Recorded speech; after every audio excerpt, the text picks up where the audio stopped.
저는 솔직히 이제 제가 토지 쪽 강의 하지만 네. 아파트 사세요 마세요 이런 거 맨날 물어보잖아요. 솔직히 3월달 4월달에도 저한테 문의가 왔었어요. 이제 학생들이 좀 있다 보니까 김포 얘기도 그때 김포 아파트 사냐고 물어보길래 올라가는 게 보이니까 당연히 사긴 사는데 만약에 이거 규제되면 어떡할 거냐고 내가 물어봤지. 그랬더니 규제되면 사면 안 되겠죠. 그럼 판단을 본인이 하셔야 되는데 그러면 규제되기 전에 빨리 팔고 나올 수 있으면 사셔도 좀 될 것 같다라고 얘기했는데 그게 3월달이니까 3, 4, 5, 6, 7, 8, 9, 10 8개월 됐잖아요. 근데 그때 사이에 한 1억, 2억 정도 올랐을 거야. 근데 2억 주고 이분이 나왔을까? 나는 이분 안 나왔을 것 같아. 못 나왔죠. 못 나오면 이제 계속 묶일 수 있잖아요. 파주도 마찬가지로 제가 이제 잠실하고 파주 왔다 갔다 거리고 있으니까 파주는 제가 누구보다 잘 아는데 파주 조만간 묶입니다. 100%. 그게 묶이는데 지금 사냐고 물어보시더라고. 지금 히스테이트가 8억 넘게 찍었거든요. 한 1억 정도 오르다가 중간에 GTX 얘기 나오다가 중간에 창릉 신도시 나오는 바람에 좀 떨어졌었어요. 창릉 신도시가 이제 상암 근처고 일산 사이니까 누가 여기 들어오겠냐 했는데 그래서 한 5천 정도 떨어졌다가 이번에 GTX 좀 나오면서 약간 괜찮아졌는데 김포 붙고 파주시가 조정 대상 안 되면서 사람들이 막 몰린 거예요. 네, 지금 파주 장난 아닙니다. 8억 넘었어요. 저는 이제 그쪽은 아니고 5단지 쪽이거든요. 5단지에 이제 제가 원래 전원주택 살다가 우리 애들이 이제 학교를 다녀야 되는데 아침 저녁으로 이걸 데려다 주는 게 너무 힘든 거예요. 전원주택은 살지 마세요. 아침에 내가 가면서 출근하면서 데려다 주면 우리 와이프가 애기 데리고 오고 그리고 병원 갈 때 한참 가야 되고 그러네요. 전원주택 단지가 있다 보니까 어린 애들을 키우다 보니까 자주 나가야 돼요. 근데 거기 있으려니까 너무 힘든 거야. 왜 들어가셨어요? 전원주택? 로망이었죠. 한 번은 그래도 한 번은. 왜 애기들 아직 애기 없으니까 첫째 애기가 이제 수영을 좀 배웠는데 수영을 계속 마음 놓고 좀 해주고 싶었어요. 근데 수영장 한번 만들어 볼까 하다가 전원주택이 하나 나왔는데 그때 당시 제가 화천에서 그 그랑프리 모텔을 했었어요. 그랑프리 모텔이 이제 물건이 나와서 수익률이 좋다고 해서 샀는데 이게 관리가 안 되는 거야. 겨울만 되면 너무 눈도 많이 내리고 춥고 해서 관리가 안 돼서 팔려고 내놨는데 강남 쪽에 있는 분들이 몇 분 보고 왔어요. 수익률 좋아서. 근데 관리를 할 생각을 하니까 이거 너무 힘들다. 그래서 보고가 간 사람 한 10명이 넘어요. 도저히 안 팔리는 거야. 그래서 이걸 싸게 내놓을 수는 없고 그래서 내가 옛날에 이제 교환한 적이 한 번 있는데 교환 시장에서 제일 좋아하는 게 수익형 부동산이거든요. 근데 교환 물건 내가 내놓으면서 이분한테 그랬어요. 그 중개하시는 분한테 내 제자니까 이거 중개 보수 제가 2천만 원 딱 챙겨주겠다. 그냥 무조건 2천 줄 테니까 빠른 시간 안에만 교환 물건 좀 잡아달라. 아침 저녁으로 그것만 찾으러 다니는 거야. 2천만 원 준다고 했으니까 1,000만 원 일단 입금했고 네. 근데 이분이 가져온 물건이 상가 재개발 지역 물건 오래된 구옥인데 하나가 전원주택이었어요. 그 전원주택이 이제 파주의 성촌동에 있는데 그 한강이 쫙 보이고 뒤쪽에 이제 산 있고 이제 전원주택 부지가 이렇게 해서 개발이 된 지역이에요. 근데 제가 사주를 봤는데 나무 목자가 많아서 물이 보이는 곳에서 살라고 그러는 거야.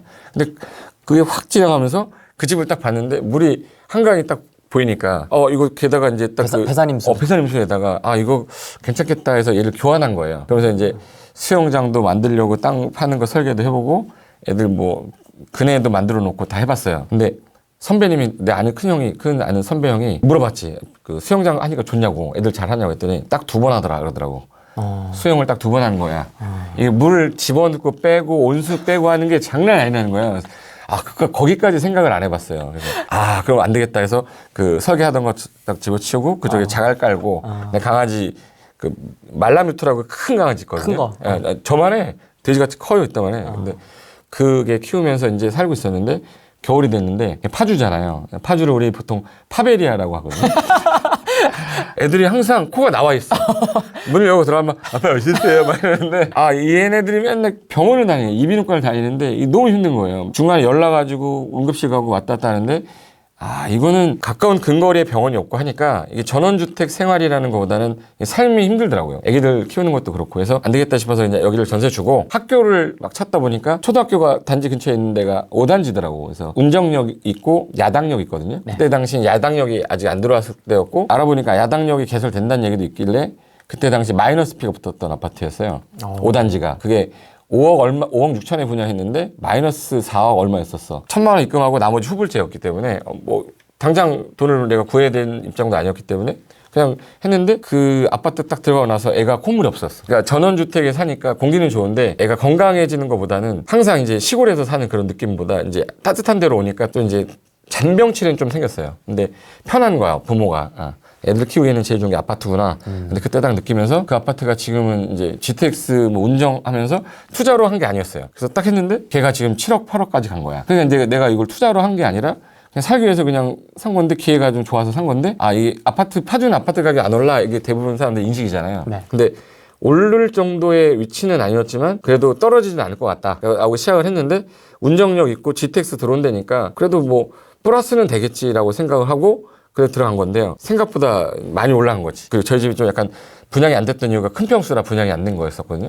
근데 또 그 동네에 큰 평수가 또 없어요. 그러니까 이제 가격도 또 올라가고 오히려 작은 평형대가 많은 동네에 큰 평형대는 오히려 더 좋은 것 같아. 시간이 지나면 어느 순간 집 한 채만 가져야 된다는 생각이 들면 작은 평형보다는 큰 평형 한 대 갖고 있자라는 생각들도 많이 하기 때문에 그래서 그때도 뭐 느꼈냐면 지금 저는 이제 집을 처분을 못했어요. 잠실에 있는 거랑 이거랑 두 개 갖고 있고 다른 것들 이제 처분해야 되는데 아파트를 가지고 투자를 하려고 했던 건 아닌데 서울 지역에서 수도권 지역에서 벗어나서 다 올랐어요. 안 오른 데는 없어. 근데 서울이 너무 많이 올랐지. 근데 되게 신기한 게 서울에 있는 아파트가 더 오래됐고 평수도 되게 좁아요. 네. 거의 2배가 더 크거든. 근데 걔보다 얘가 2배 더 비싸. 그 막 뭐 무너질 것 같아요, 막 이렇게. 막 그런데 걔 2배 더 비싸. 서울 거라. 리모델링 하려는 아파트라서 잠실에 있는 거라. 네. 이제 갖고 있으면서 이제 아버지 이름으로 그때 전환하면서 우리 아버지한테 그 얘기를 했어요. 명의라는 게 우리 아버지 이제 평생 혼자 사셨는데 집 한 채 마련을 못 했는데 마련을 해드려야겠다라는 생각으로 그렇게 옮기고 그걸 가지고 이제 돌아가실 때까지 거기서 좀 사셔야 되니까 평생 거기서 사셨으니까. 근데 그때 당시에 그렇게 많이 오르지 않았는데 지금 그게 더 비싸 훨씬. 우리 아버지 이름으로 해놨는데 나중에 또 내가 상속을 받아야 되는 거잖아. 우리 아버지 돌아가시면.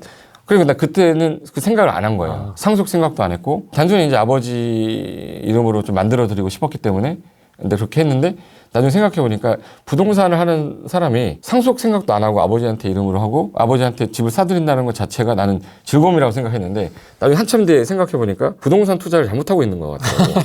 그래서 나는 토지에만 꽂혀 있다 보니까 아파트로 내가 돈을 벌어야겠다는 생각 한 게 아니야. 근데 중간에 아버지가 한번 팔 일이 있었어요. 왜 이걸 팔고 다른 데로 가고 싶다는 거야. 근데 이제 좀 오래되고 하니까 또 어머니가 돌아가시기 전에 같이 사셨기 때문에 네. 어머니가 자꾸 생각이 난다고 해서 이사 가시고 싶다길래 팔고 가시려길래 팔고 가지 마시라고 일단은. 그래도 내가 좀 배운 게 있잖아요. 여기는 오를 것 같으니까 팔지 말고 그럼 이걸 전세에 주고 딴 데로 가시는 게 어떻겠냐 했는데 지금 아직 못 간 상태예요. 전세가 안 나와서. 전세 물건이 안 나오니까 그럼 일단 여기 계시는데 우리 아버님께서 이제 소득이 이제 없으시거든요. 기존에 이제 일을 하셨다가 이제 소득이 없는 상태라 그럼 집에서 이 집으로 주택연금으로 돌릴 거냐. 근데 아버님께서는 주택연금으로 돌리고 싶다는 거예요. 근데 금액이 또 너무 크잖아. 너무 크니까 주택연금을 하려니까 또 금액이 너무 큰 건 또 애매한 거예요. 그래서 이거를 팔고 다른 이제 토지 투자를 좀 하겠다라고 해서 지금 농지를 좀 매입을 하려고 그래서 농지 매입하고 주택을 만약에 저쪽으로 돌리면 연금을 두 쪽에서도 받을 수 있으니까 제가 이제 그쪽 일을 하니까 그래서 지금 농지연금도 생각하고 있고 주택연금도 생각하고 있고 다른 아파트로는 투자를 안 하려고 생각하는데 다시는 이제 서울에 있는 집은 못 살 것 같아. 이 얘기를 왜 하냐면 그 아파트가 되게 오래된 아파트인데 우리 어머니랑 오래 살았던 아파트라 이제 명의를 이제 그 아버님 이름으로 해드리는데 그날은 좀 기분이 되게 좋으셨나 봐. 술 먹고 전화를 오셨는데 어머니가 돌아가신 2년 됐거든요. 이제 거기서 주무시니까 자꾸 생각이 나시나 봐요. 그래서 이 집을 팔고 싶다 하셨는데 그때 팔았으면 한 2, 3억 정도? 3, 4억 정도는 아마 마이너스 됐을 것 같아. 그래도 부동산 쪽 관련된 일을 하다 보니까 이 집은 팔면 안 되겠다. 수도권 외에 있는 집은 팔아도 서울 집 무조건 팔지 말자. 우리 아버님 이제 그거 하면서 제가 지금 아파트를 다시 이제 투자하려고 하는 거 젊은 친구들하고 여러 가지 내가 알아봤어요. 제 제자들도 있고 하니까. 그래서 엊그저께 저한테 연락이 왔어요. 제 강의 제자인데 토지 경매 강의 듣던 제자인데 토지를 사고 싶긴 한데 남들이 아파트로 투자를 해가지고 돈을 너무 많이 벌었는데 자기는 꼭 한 번만 아파트를 사고 싶다는 거야. 네. 내 땅 사라고 얘기했는데도 네. 자기는 남들처럼 꼭 아파트 한 번만 사서 돈을 벌고 약간 종잣돈으로 토지를 가고 싶다는 거야. 그래서 그럼 5천만 원 갖고 서울에 있는 집을 살 수 있겠냐. 못 산다 해서 그럼 어디를 생각하고 있냐 했더니 세종시를 생각하고 있대요. 세종시 안에는 못 사고 조치원이나 이쪽으로 가면 살 수는 있겠다 했는데 여기는 너무 머니까 수도권에서 찾아보자 해서 제가 몇 군데를 찾아봤어요. 찾아보다 보니까 의정부 쪽에 좀 나와 있는 게 있더라고. 새 아파트인데 3억 5천? 3억 5천인데 전세가 3억인 거야. 그래요? 그러니까 이제 갭으로 이 사람 1세대 1주택자니까 그러면 의정부가 과연 올라갈 가능성이 있냐? 의정부 가능하잖아요. 그래서 내가 여지껏 수도권 지역 내에서 5천만 원 정도 선으로 앞으로 오를 지역 찾아라 그러면 찾을 데가 없는데 파주도 없어요. 파주도 웬만하면 지금 5억 돼 버렸고.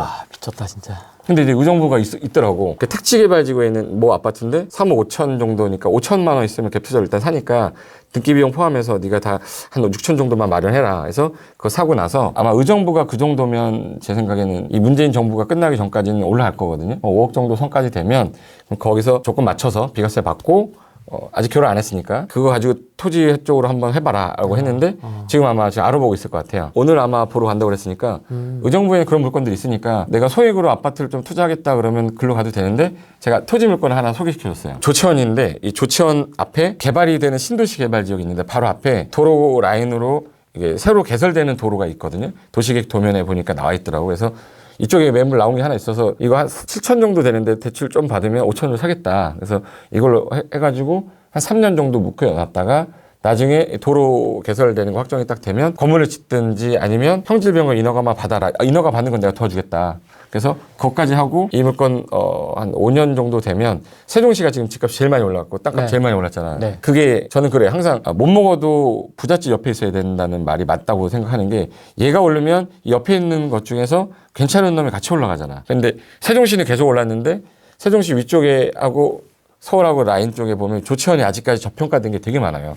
거기도 아파트가 1억 5천, 2억 정도 선에 24평짜리가. 네. 근데 거기도 전세 끼고 사면은 3천에 5천이 있어요. 네. 근데 내가 왜 의정부를 추천했냐면 속도는 의정부가 더 빠를 거니까. 근데 조치원이 좀 느릴 거다. 그러면 일단 의정부부터 하고 그리고 앞에 있는 땅 3개를 이제 소개시켜 줬는데 자기는 무조건 아파트를 한번 돈을 벌어보고 싶다. 네. 그럼 그거 한번 해봐라. 근데 제 말이 맞는지 안 맞는지 모르겠지만 어차피 지가 한번 해보겠다고 했으니까 갭 투자로 집을 보통 사는 거지 전체 내가 10억을 3억을 모아가지고 집 사는 사람 없잖아요. 그래서 그 친구가 아마 오늘이나 내일 아마 계약할 거예요. 의정부 쪽은 아직까지 찾아보면 좋은 물건 많으니까 뭐라고 하지? 신혼부부라든지 집을 마련해야 될 사람들이면 서울 지역에서는 좀 쉽지 않으니까 네. 아파트는 새 아파트인데 한 10년 안 된, 10년이 넘어가 버리면 이게 올라가는 속도가 너무 느리니까 5년에서 한 10년 정도 사이 된 신규 아파트 쪽 한번 봐라 라고 했는데 그런 아파트는 의정부에도 좀 있고 양주 쪽에 신규 아파트도 있긴 있는데 양주보다는 그래도 의정부가 좀 더 가까우니까 그래서 이따 의정부 보는 걸로 하고 해라 라고 얘기를 했는데 내년 한 5월달? 5월달 정도쯤에 제가 여기 다시 출연하게 되면 그 친구 어떻게 되는지 설명 내가 한번 해드릴게요. 그래 궁금하네요. 네. 제가 볼 때는 그래도 한 4, 5천에서 5억까지는 갈 것 같아요. 사람들이 아직까지 의정부를 어떤 이미지로 보냐면 군사도시. 맞아요. 어렸을 때 저희는 군인이었으니까. 근데 군사도시로 보는데 의정부가 그렇지 않아요. 이게 그 노원하고 도봉구하고 창동 바로 위로 좀만 올라가면 바로 의정부인데 그 거리가 얼마 안 되는데도 불구하고 의정부인 거야, 그냥. 근데 의정부는 제가 볼 때 서울의 노원이 확장됐다고 봐도 될 것 같아요. 창동이나 도봉구가 좀 확장된 부분이라 준서울이죠. 어떻게 보면 강남의 친구가 과천인 것처럼 노원의 친구는 의정부 정도 되니까 좀 약간 소액으로 아파트를 좀 투자할 내가 1주택자가 아니라 무주택자인데 해야 되겠다라고 생각이 드신 분들은 수도권 지역에 가까운 지역 내에 있는 아파트 갭 투자해도 괜찮을 것 같아요. 근데 의정부도 보면 역세권 쪽은 약간 구축 중심이고 맞아요. 그렇잖아요. 그러면은 그 구축 가면 안 돼. 소액을 할 수 있는 신축을 찾으라는 말씀이시죠? 그죠. 한 5년에서 10년 사이 된 거 아니고 10년 넘어버리면 올라가는 속도가 너무 느리니까. 지금 신규 택지 거의 대부분 거기 의정부는 지금 다 한 5, 6년 됐을 거예요. 7년 정도 됐을 거니까 거기 있는 물건들은 아직까지 괜찮은 것 같아요. 뭐 아파트를 찍은 건 아니니까요. 그쪽 지역. 네, 그쪽 지역. 근데 거의 지하철이 아직까지 호재도 있긴 있지만 이게 딱 지하철을 물고 있는 아파트는 아니더라도 올라가는 속도는 노원하고 창동에 물건이 없어가지고 지금 좀 퍼져가는 거잖아요. 김포가 된 게 화곡하고 마곡에 물건이 없어서 글로 넘어간 것처럼 노원의 강북에 있는 물건이 없으니까 넘어가는 거니까 그 사람들이 타고 넘어갈 곳이 의정부밖에 없어서 찾다 보니까 저도 있어가지고 그 친구한테 소개를 시켜줬지만 1년 뒤에 제가 만약에 다시 온다 그러면 그 친구가 어떻게 되는지 얼마에 사서 얼마 샀는지 그 친구를 데리고 나오든지 경매 공부한 친구, 토지 경매 공부한 친구인데 근데 토지 경매했는데 아파트 먼저 사네요. 그냥 내가 그때 같이 있던 멤버가 집을 다 잠실이랑 저기 어디야 리센츠 사시는 분 있었고 다 있는 분들이시네요. 그분들 멤버인데 그중에 얘가 젊은 애였었어요. 근데 이분들 뭐 3억 올랐어 막 4억 올랐어 이 말을 하는데 자기는 박탈감이 집도 없고 그럼 저분들처럼 진짜 나는 1억이라도 아파트를 한번 벌어봤으면 좋겠다. 그리고 나서 토지를 가고 싶다는 거야. 그래서 그럼 네 마음이 그렇다면 그렇게 해야지. 그래서 그 친구는 그렇게 했는데 내가 볼 때는 후회할 수도 있을 것 같아. 그 시간이 1년 지나고 났을 때 세종시가 어떻게 변할지도 모르고 공업 빌딩 관련돼가지고 싫어하는 사람들은 되게 싫어하는데 네. 좋아하는 사람들은 되게 좋아하거든요. 예를 들어서 건축한 경험이 없으신 분들은 하지 말라고 그러고 건축을 해보신 분들은 하라고 그래요. 안 하신 분들은 하지 말라고 그러고 한 사람은 하라고 하는 이유는 안 해봤기 때문에. 근데 해보신 분들은 계속 하잖아. 수익이 나니까 하는 거지. 그렇죠. 그 맛을 보고. 그렇죠. 한번 오시면 땅 사서 건물 지어서 팔아보신 분하고 땅만 사가지고 땅만 파신 분하고 대부분 다 건물을 지어서 안 팔아봤기 때문에 거기까지 안 가는 거예요. 왜? 나는 건축을 안 해봤으니까 무서워서 겁이 나서 그런 사람들 되게 많아요. 근데 그거까지 해본 사람들은 아무 말 안 해. 수익 나오는 거 아니까 공부 좀 하시고 하시면 됩니다. 근데 공부를 안 하고 하면 이제 문제가 생길 수 있는 거지. 시공이나 관리라든지 이런 부분에서 좀 약간 모르는 상태에서 하면 안 되니까 전문 업체한테 맡기든지 아니면 맨 처음에 초기 단계 땅을 살 때 어떤 땅을 잘 사야 될지에 대해서 모르니까 그것 때문에 아마 처음에 되게 어렵게 생각하는데 한 번만 잘하면 후리님도 이제 곧 이제 아직 결혼 안 하셨잖아. 네. 아 그럼 신혼부부 결혼하고 신혼부부가 됐을 때 아파트로 갈 거냐? 아니면 전 전원주택은 좋아하진 않거든요. 전원주택은 그냥 놀러 가서 사는 거고. 그쵸, 근데 도심지 내에 전원주택 같은 건 괜찮은 것 같아요. 연희동. 그런 데는 좋죠. 아, 너무 좋아요, 연희동. 그래서, 그런 거 좋아하는구나. 개 좋아해. 나는 그런 거 좀 사서 개조해서 좀 약간 리모델링 인테리어 좀 바꾸면 그거 하다가 나중에 땅값 올라가면 어느 정도 선에서 건물 좀 새로 좀 지어보고 그런 거를 하는 게 제일 좋은 것 같아요. 네. 그 연희동이 보니까 연남동에서부터 이렇게 올라가더라고요. 네, 맞아요. 사람들이 네. 이렇게 보니까 제가 거기 살았거든요. 거기 부자였네? 도생. 아. 도생에 네. 한 6평짜리 이제 살았었거든요. 그 친구 집이 이제 그 도생을 지었어요. 그 건물 헐고 도생졌구나. 그렇죠. 네. 그 외할머니 땅이 원래 거기였는데 완전 부자인데? 이제 초가집 같이 이제 있었던 이제 네. 거의 석 달이 그걸 부시고 이제 도생으로 지어가지고 평수가 한 몇 평? 평수는 되게 아무튼 토지가 되게 희한했어요. 이랬어요. 이렇게 돼 있었어요. 이렇게 길쭉하게. 이래도 뭐 건물을 질 수 있어요. 되게 특이하더라고요. 이런 것들이 재밌는 거거든. 야, 이런 안 좋은 땅인데도 건물 칠 수 있어? 이걸 한번 본 사람은 어떤 사람들은 이거 별론데 하는데 꼭 네모 정사각형이나 직사각형을 좋아하는데 이렇게 생긴 땅인데도 불구하고 더 잘 나올 수도 있어요. 이거 장점이 주차가 일렬로 되니까. 그치, 오히려 일렬로 되니까 그거 잘 되잖아. 좋더라고요. 일 쭉 돌아서 한 대씩 이렇게 됐겠네. 네. 그러면 이건 주차돼서 잘 나오고 위로 많이 뺐겠네. 그러면 오히려 남들한테는 땅값이 싼 땅인데 건물을 지면 좋은 땅. 그런 땅들도 많죠. 네, 그래서 그 연희동에서 이제 계속 그 부시고 짓고를 봤거든요. 그 고급 빌라도 있고 뭐 이제 월세 주는 데도 있고. 연희동 정도면 내가 지어볼 만하겠다. 그러면 완전히 최고지, 최고.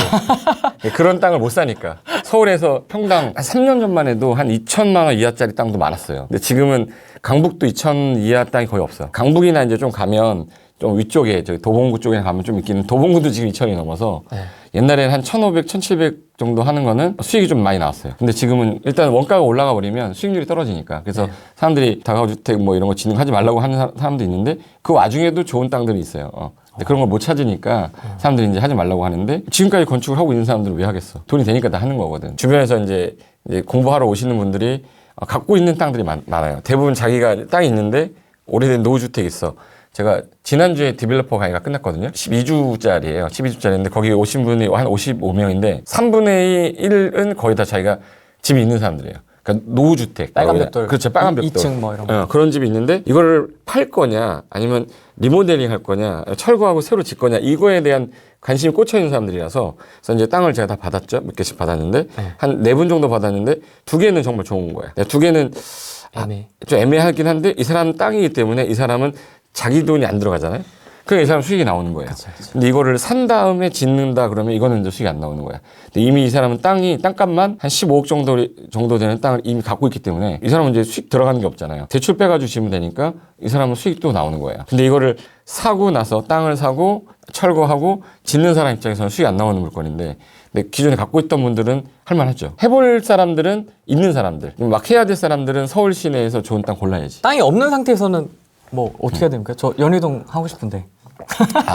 일단 돈 많이 벌으셔야겠는데? 연희동 땅이 예를 들어서 한 다중주택 정도면 한 30평이면 되긴 되거든요. 네. 근데 연희동 땅이 예를 들어 4천만 원이다. 그럼 땅값만 4, 32, 12억이야. 그 대출이 나오니까 최근에는 토지 대출이 많이 안 나오는데 한 60%까지는 나와요, 최소. 그러면 6, 22, 6일은 6이니까 7억 정도가 대출이 나오는데 7억 정도 건축비는 충분히 나오니까 그럼 내가 예를 들어서 12억 정도를 만약에 현금이 있다. 그러면 이제 사가지고 건물 지을 수는 있지. 근데 12억이라는 일이 없다는 거지. 그래서 근데 기존에 집이 2채 있거나 한 채 있는데 금액이 되게 많이 오르신 분들이 이제 비과세 조건도 갖췄는데 집을 하나 더 사기는 그렇고 이거 집을 내가 더 사서 이거 2주택자 되면 다주택자 돼가지고 세금이나 더 나가는 거 하기 싫으니까 그럼 우리 아파트가 지금 현재 16억짜리인데 그냥 팔고 이제 세금 없이 현금으로 할 수 있는 거 없냐? 그래서 제일 많이 물어보는 게 이런 거예요. 그런 분들은 이제 땅 매입해서 대출 발생시켜가지고 건물 짓고 근데 건물 짓는 걸 한 번도 안 해봤기 때문에 전 무조건 이거 관련된 공부를 좀 하셔야 되니까 디벨로퍼 과정이라든지 뭐 건축주 대학이 뭐 이런 과정들이 있어요. 그런 과정 한 바퀴는 돌아놔야 그 시공자하고 대화할 때 계약서 쓸 때 우리가 다 봐줄 수는 없잖아요. 공사 중간중간에 시공할 때 관리할 수 있는 거 그런 것들에 대해서 건축주가 기본적으로 알고 있어야 되는데 그걸 다 맡긴다고만 하시니까 좀 쉽게 문제가 발생해서 해결이 안 되는 거지. 그래서 이제 최근에 그런 과정들이 많이 생겼어요. 뭐 SNS 가다 보면 많아요. 뭐 디벨로퍼 뭐 과정 있잖아요. 네. 근데 제가 하던 과정을 거기서 까더라고. 뭐 기존의 디벨로퍼 강의는 막 군법 강의를 하던 사람이 한다. 뭐 이러고 써 있더라고. 이거 뭐야 이게? 그래서 내가 딱 보면서 이걸 솔직히 우리 걸 까면서까지 광고를 할 필요는 없잖아요. 그럼 내가 군법 강의 했으니까 더 잘 아는 거 아니에요? 근데 그 군법 강의를 뭐 하다가 뭐 건물을 몇 번 지어보니까 뭐 그거 가지고 한다 뭐 이런 식으로 깠더라고요. 그래서 그분은 이제 회사에서 뭐 무슨 어떤 큰 회사 다니면서 했던 그 디벨로퍼 했던 거랑 이 동네에서 건물 짓는 거랑은 차이가 있잖아요. 그쵸. 못해요, 이거. 근데 우리는 또 반박해서 뭐 하려다가 그렇게까지 할 필요는 없을 것 같아서. 그게 공식적인 대응이었습니까? 내가. SNS가? 근데 누구를 이렇게 선택한 건 아닌데 딱 읽으면 내 얘기인 것 같은 느낌이 드는 거예요. 디벨로퍼 과정이 현재 대한민국에서 도는 게 2개인가 3개밖에 없어요. 그러니까 예를 들어 테라 같은 경우는 테라빌드에서 하는 거고, 디벨로퍼 과정은 이제 제가 따로 이제 랜드풀에서 하는 건데, 그리고 나머지 제가 건국대학교에서 하던 과정은 그 비대면으로 바뀌어서 건대에서는 지금 못하고 있어요. 오프라인을 해야 되는데 학교에서는 웬만하면은 이거 코로나 잠잠해지면 하자. 그래서 이제 1년 동안 건 쉬었거든. 그러니까 과정이 없잖아요. 혹시 거기가 그러니까 거기 딱 보고서 이렇게까지 하면 안 되는데. 그치, 그게 알지. 그래서 내가 이제 지저분하게 하네. 이걸 좀 약간 그래도 약간 노이즈 마케팅이라고 이게 누구지? 뭐 이런 식으로 생각할 수도 있으니까 오히려 더 유명해졌다고 생각하고 좋게 생각하기로 했는데 기분은 찝찝한 거죠. 거기 광고 엄청 돌립니다, 거기. 네. SNS도 인스타에도 계속 나오고 페이스북에도 나오고. 저한테도 얼마면 되냐고 여기 나오려면. 진짜로? 네. 전화 왔어? 메일 왔었습니다. 그래요? 깠죠. 잘했네. 나한테도 전화 와서 내가 까야 되는데 어떻게까지? 그래갖고 몇 번 메일 왔었어요? 2번인가? 네, 2번인가 와가지고 답변을 안 하니까 한 번 더 보낸 것 같더라고요. 직원 통해가지고. 그래서. 어떻게든 되게 열심히 광고는 되게 열심히 하는 것 같더라고. 맞아요. 모 회사 있습니다. 그치, 다르지. 좀 거기는 약간 큰 건설사 중심으로 좀 시공. 이렇게 그렇죠. 시공하는 거잖아. 이런 쪽이고. 우리는 이제 소규모 나홀로 디벨로퍼를 내가 하고 있는데, 그럼 당연히 이제 나홀로 디벨로퍼 내가 해봤으니까 내가 한 거 하겠다는데, 내가 군법 강사한 게 그게 문제가 뭐가 되는 거고, 그리고 이제 내가 중개 관련된 법인하고 있는 게 그게 뭐가 문제돼? 내가 뭐 땅을 내가 팔아가지고 그 땅에다가 건물 지라고 한 것도 아니고, 그쵸. 가지고 온 사람들 거 땅 보고 이거 하겠다 말겠다 판단해보는 건데, 근데 그걸 가지고 이렇게 약간 우리는 이렇게 규정이 커리큘럼이 다릅니다 이렇게 비교를 해놨더라고. 근데 내가 하는 커리큘럼 그대로더라고요. 조금 약간 이제 비교를 딱 하는 거 딱 보고서 이렇게까지 하면 안 된다. 이 사람 시장 잘 모르고 있다. 고상시가 건드렸으니까 이제 조심해야 되잖아요. 졸업하기 전에 한번 싹. 연희동 쪽에 저런 거 한번 찾아봐야 네, 연희동 한번 찾아볼게요. 연희동도 찾을 수 있을 것 같은데. 연희동은 그 규모가 되게 다 큰 거 아시죠? 커요. 너무 커. 덩어리 자체가 엄청 크더라고요. 땅도 너무 대저택 거의 그렇지. 그런 것들이 이렇게 밀집되어 있다 보니까. 그러니까 대통령 살지. 네, 막 거기 차들도 장난 아니거든요. 막 다 S클래스 아니면은 기사들이 이렇게 하고 막 하거든요. 주정가가 8억이네요. 토지값만. 8억도 이제 대출 낄 거니까. 네. 그러니까 5억 정도, 4억 정도, 50% 대출 난다 그러면. 두 개 합치면 17억. 그렇죠. 합치면 이게 평수 되게 커요. 70평이니까 70평 대지에 2층짜리 단독주택이다. 이거는 재벌가 집 76평이잖아요. 76평이면 5, 6, 35, 7, 35. 40평짜리 2층 짓는 거거든요. 40평짜리 2층이면은 TV에 나오는 그 집도 있죠. TV에 나오는 드라마. 재벌가 집 그 정도 크기야. 얘보다 더 얘만 한 거지. 아까 봤던. 실제로 그 드라마 촬영도 많이 하거든요. 이 동네에서. 열면은 잔디바지 쫙 일단 있어요. 그렇지. 녹색 잔디바지 있고 그 돌 이렇게 발판 올라가는 거. 강아지 저기서 막 뛰어오고. 그런 집이 많아가지고. 근데 이게 저희 집도 저런 집이에요. 근데 성촌동 거기 안에 구석에 들어가 있으니까 전원주택인 거지. 전원주택에 사는 걸 원하시는 분들은 사시는 게 좋긴 한데 너무 생활할 수 있는 그 아이들과 살면서 생활할 수 있는 조건은 아닌 것 같아. 나이가 좀 들어서 여유가 있어서 잔디가 얼마나 빨리 자라는지 아세요? 부산에 3일인가 출장을 갔다 온 적이 있거든요. 3일 정도 갔다 왔는데 그때 처음 알았어. 잔디가 이렇게 빨리 자라는구나. 엄청 올라온 거예요. 그래서 강아지 키운 거예요. 그러니까 맨날 밟고 다니니까. 그래서 이제 우리 말라부터 큰 놈. 그 놈이 오면서부터 잔디 손질은 안 했거든. 거의 맨날 밟고 다니니까. 풀 관리해야 되지. 주변에 있는 거 관리해야 되죠. 이거는 바쁜 사람이 전원주택에서 산다? 이건 절대 있을 수가 없는 것 같아. 그래서 내가 약간 여유가 있어서 애들 다 키우고 책도 읽을 정도 여력이 있는 사람들은 전원주택 사도 되는데 아침에 눈 뜨자마자 일을 해야 되고 왔다리 갔다리 하는 사람들은 일주일에 그 하루의 전원주택 생활을 하기 위해서 사는 건 아닌 것 같아요. 그러면 나중에 그냥 별장 비슷하게 조그만 꼬마 빌딩 하나, 꼬마 주택 같은 거 하나 그냥 빌려서 쓴다거나 하지 집을 지어서 살 건 아니고 이런 데서는 전원주택 사면 하죠. 연희동에서는 하면 괜찮지. 땅값이 다른데. 송천동은 땅값이 그 평당 800인데 여기 있으면 3,000, 2,500이잖아. 네. 땅값에서 완전 차이가 나는 그리고 거지. 저기는 인프라도 이렇게 잘 갖춰져 있습니다. 연희 삼거리 쪽 해가지고 사러가 마트, 병원 다 있죠. 이렇게 다 있으니까 걸어갈 수 있으니까. 여기 연희동 사시는 분 계시나? 네, 토지는 약간 오래 묶으라고 그러는데 개발 계획이 묶여 있는 토지는요 단타가 가능해요. 어떤 분이 이제 땅 사면 오래 묶인다고 그러는데 오래 묶이는 걸 샀으니까 오래 묶이는 거고 오래 안 묶이는 걸 골라서 샀어야 되는데 오래 묶이는 걸 사놓고 토지는 장기간이 되는 거야. 평택이 2017년, 18년도에 개발 계획이 막 나왔을 때 그때 사고 판 사람들은 단타로 됐어요. 개발 계획이 들어있는 땅은 장기가 아니라 단기거든. 근데 개발 계획 아무것도 없고 주변에 뭐 호재도 없는데 그럼 그 땅을 사면 당연히 장기인 거잖아. 근데 싸다고 사놓고 자기는 그거 묶였다는 거야. 잘못 사놓고 그렇게 묶였다고 하는 사람들은 토지를 보는 눈이 없는 거고 그래도 개발 계획도 좀 보고 국토종합계획이라고 있고 뭐 해당 도시기본계획이라고 있는데 이건 토지 투자하는 사람들이 늘 하는 얘기거든요. 늘 하는 얘기고 기본 정석인 데다가 그 다음에 이제 구체적으로 토지 이용을 어떻게 할 거냐 이거에 대한 것까지 들어갔을 때 아 이거 좋은 땅인데 시세보다 싼데 뭐 이런 걸 확인하는 건데 그런 거 없고 그냥 남 얘기 듣고 어디 뭐 개발 호재 있대 해서 나 샀으니까 너 사 막 다 그렇게 사놓고 다 묶인 거잖아요. 네. 그러니까 공부 조금만 하면 되는데 그 공부를 안 하려고 하고 제가 보통 1년에 한 번 정도 디벨로퍼 강의하고 토지 강의는 한 1년 2번? 그때 이제 사람들이 이제 오면 이제 그 멤버 중에서 이제 한 10명 정도 모임을 갔거든요. 진짜 투자할 사람들. 근데 그 사람들은 현금이 막 많아가지고 투자하는 사람이 아니라 자기 이름으로 그냥 땅이 내 이름으로 등기부에 있었으면 좋겠다고 하는 사람들이에요. 그래서 100만 원짜리 땅을 사든 1000만 원짜리 땅을 사든 뭐 2억짜리 땅을 사든 일단 그래도 안전한 곳에 있는 땅을 사놓는 게 좋지 않겠냐 해서 그때 멤버들 10명 있었으면 제가 볼 때 10명 중에 9명은 거의 다 매입을 했거든 다. 매입을 했고 지금 이제 1년, 2년 된 분도 계시고 1기, 2기, 3기 중에서 이미 1기분은 땅 대팔고 나가신 분도 있어요. 근데 그런 걸 나는 직접 하고 있는데 내가 다 봤는데 이게 물론 장기야. 그건 장기 아니에요. 잘못되는 땅을 샀기 때문에 장기가 된 거지. 좀 공부하시고 항상 우리 얘기 그분도 얘기하잖아. 토지 투자하지 말라고 그러잖아요. 배우고 하라고 그러잖아. 그 말이 맞는 말이에요. 이게 아무것도 모르고 토지 투자하게 되면 묶이는 건 당연한 건데 만수영 님이 내가 찍은 동영상 봤거든. 후레기 TV에서. 말 너무 세게 하더라고. 토지 투자 하지 말래. 토지 투자 하지 말라고 그러고 자기가 다 하려고 그러는 것 같아요. 제가 다 하려고. 저는 어떤 사실을 얘기하고 싶냐면 공부하고 나서 그러니까 배우고 투자하면 실패 안 하거든요. 근데 안 배운 상태에서 우리가 아파트 살 때도 분양권 살 때도 공부하잖아요. 근데 땅 사면서 공부를 안 하는데 그건 말이 안 되잖아. 어떤 사람이 제가 분양권 강의하시는 분이었는데 자기 분양권 강의를 하니까 나도 이제 분양권 공부를 좀 해보려고 이걸로 학생들한테 어떻게 가르쳐줄까 생각을 좀 하고 들으려고 했는데 나랑 적성이 안 맞더라고요. 왜요? 전 적성이 안 맞아. 나는 뭔가 이걸 땅이래. 뭐 이런 부동산을 사면 이걸 가지고 뭘 하지? 막 이런 생각을 해야 되는데 사자마자 어떻게 팔지? 뭐 이런 생각을 하고 있는 거가 좀 나한테는 안 맞고 저는 이제 항상 하는 것처럼 땅 사서 여기다가 뭘 짓지? 막 이런 거 상상하는 게 넌 되게 좋았어요. 이 부동산을 넘어오면서 토지로 넘어올 때 얘를 가지고 뭘 하지? 근생을 지어서 무슨 업종을 집어넣으면 수익률이 얼마 나올까?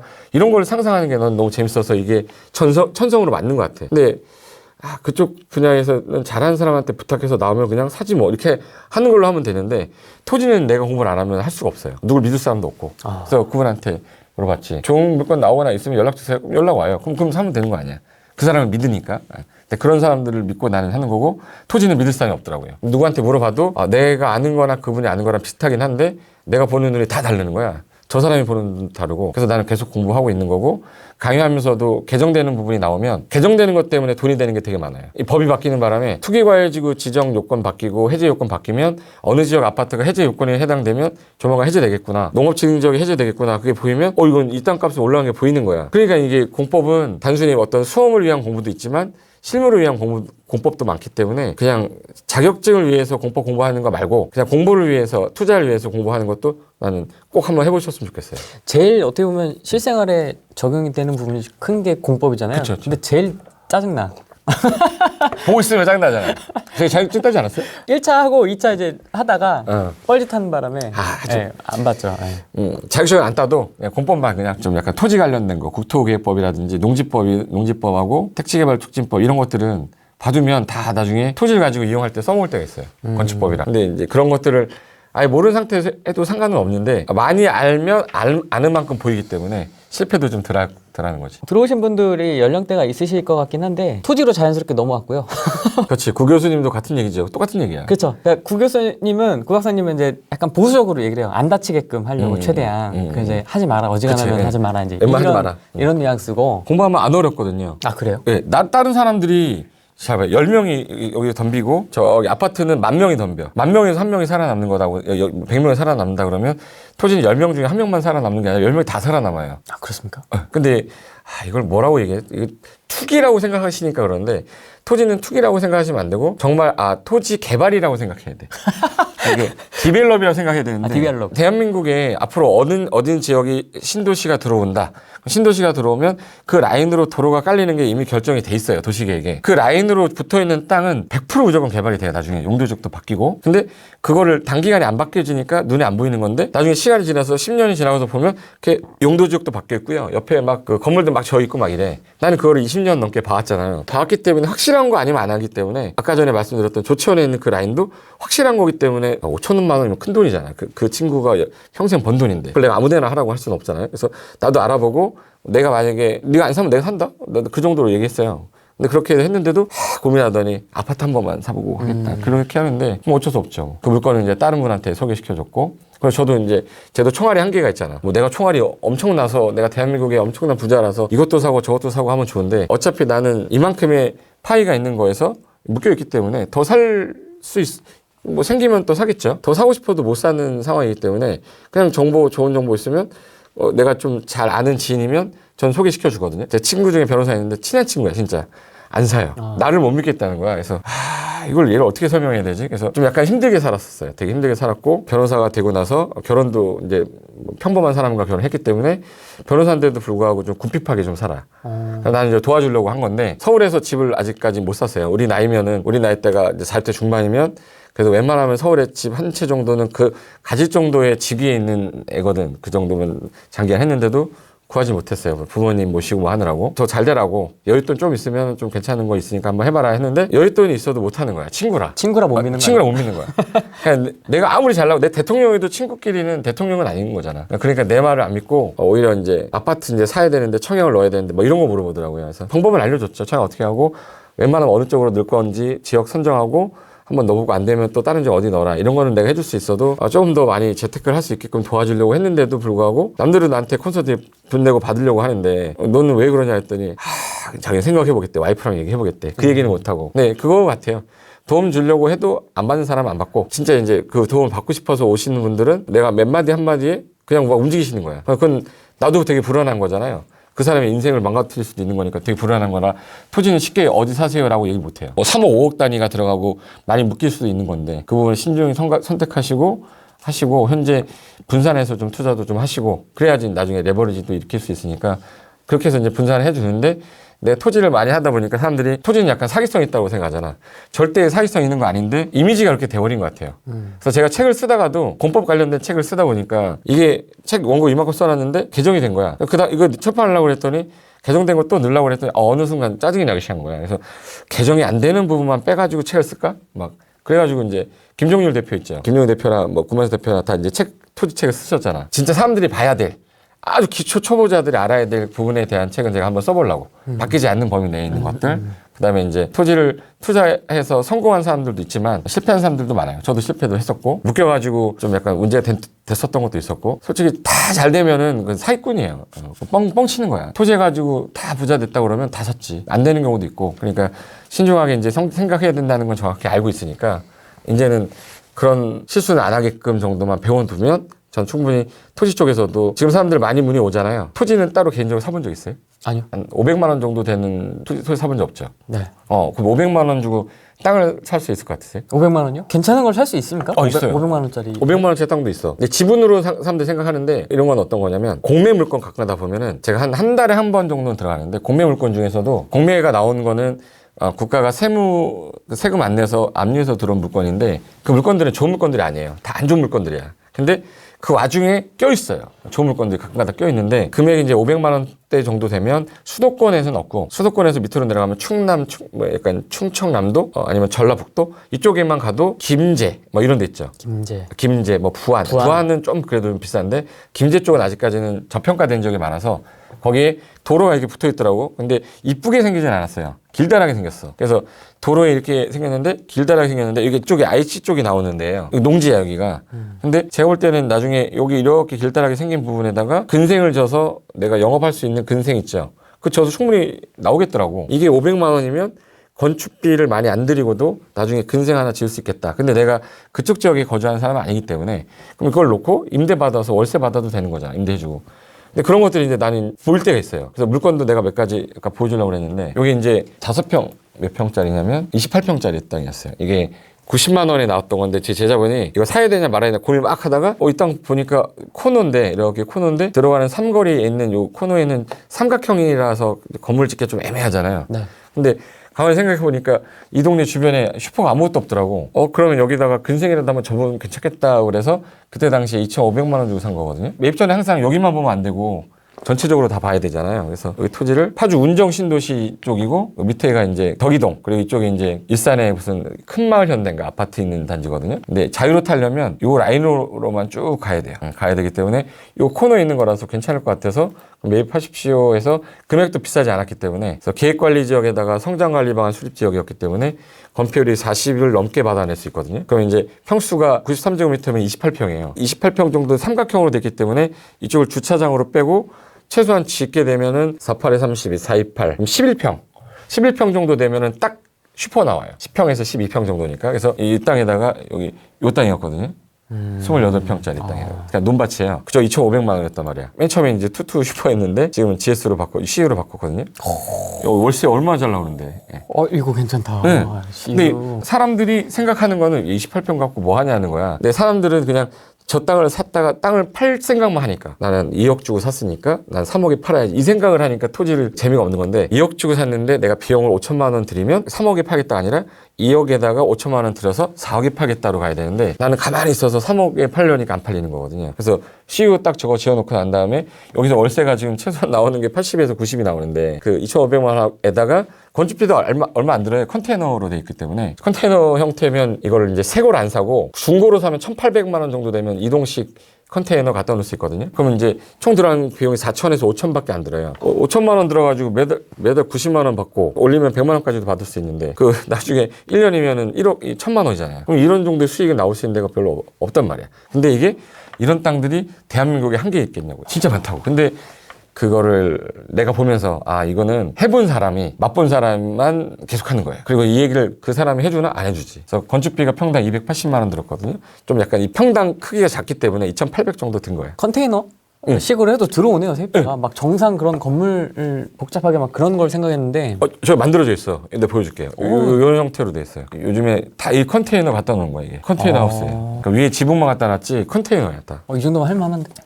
그리고 기중기로 갖다가 얹어놓은 차로 배달해가지고 갖다 놓고 여기 오른쪽에 그 전기 들어오는 거 넣고 그다음에 냉장고 넣고 충분하거든요, 저걸로. 동네에 그 CU가 없으니까 또 오히려 없으니까 또 잘 되는 거죠. 대지 면적이 크지 않아도 여기 농지 같은 이 도로변에 있는 데서는 주차만 할 수 있는 공간 되면 사람들이 지나가다가 그대로 바로 오거든요. 그때 당시 91만 원 돈이었으니까 97에 93, 27, 2,700만 원 정도 된 거죠. 그런 땅들이 공매로도 나오는데 그 공매 같은 경우는 1회차 때는 거의 안 들어와요, 사람들이 토지를. 공매 같은 경우는 보통 2, 3회 때 들어가거든요. 그런데 물건 딱 괜찮다 싶으면 1회 때 나 혼자 그 금액 쓰잖아요. 거의 낙찰돼요. 경매는 그렇지 않은데 공매는 사람들이 물건 되게 안 좋은 거라 인식을 갖고 들어오기 때문에 보통 2회, 3회 유찰되는 거 기다리는데 딱 내 눈에 봤을 때 좋은 거다 그러면 1회 때 그 감정평가 금액 넣으면 거의 한 명 유일하게 한 명으로 낙찰받아요.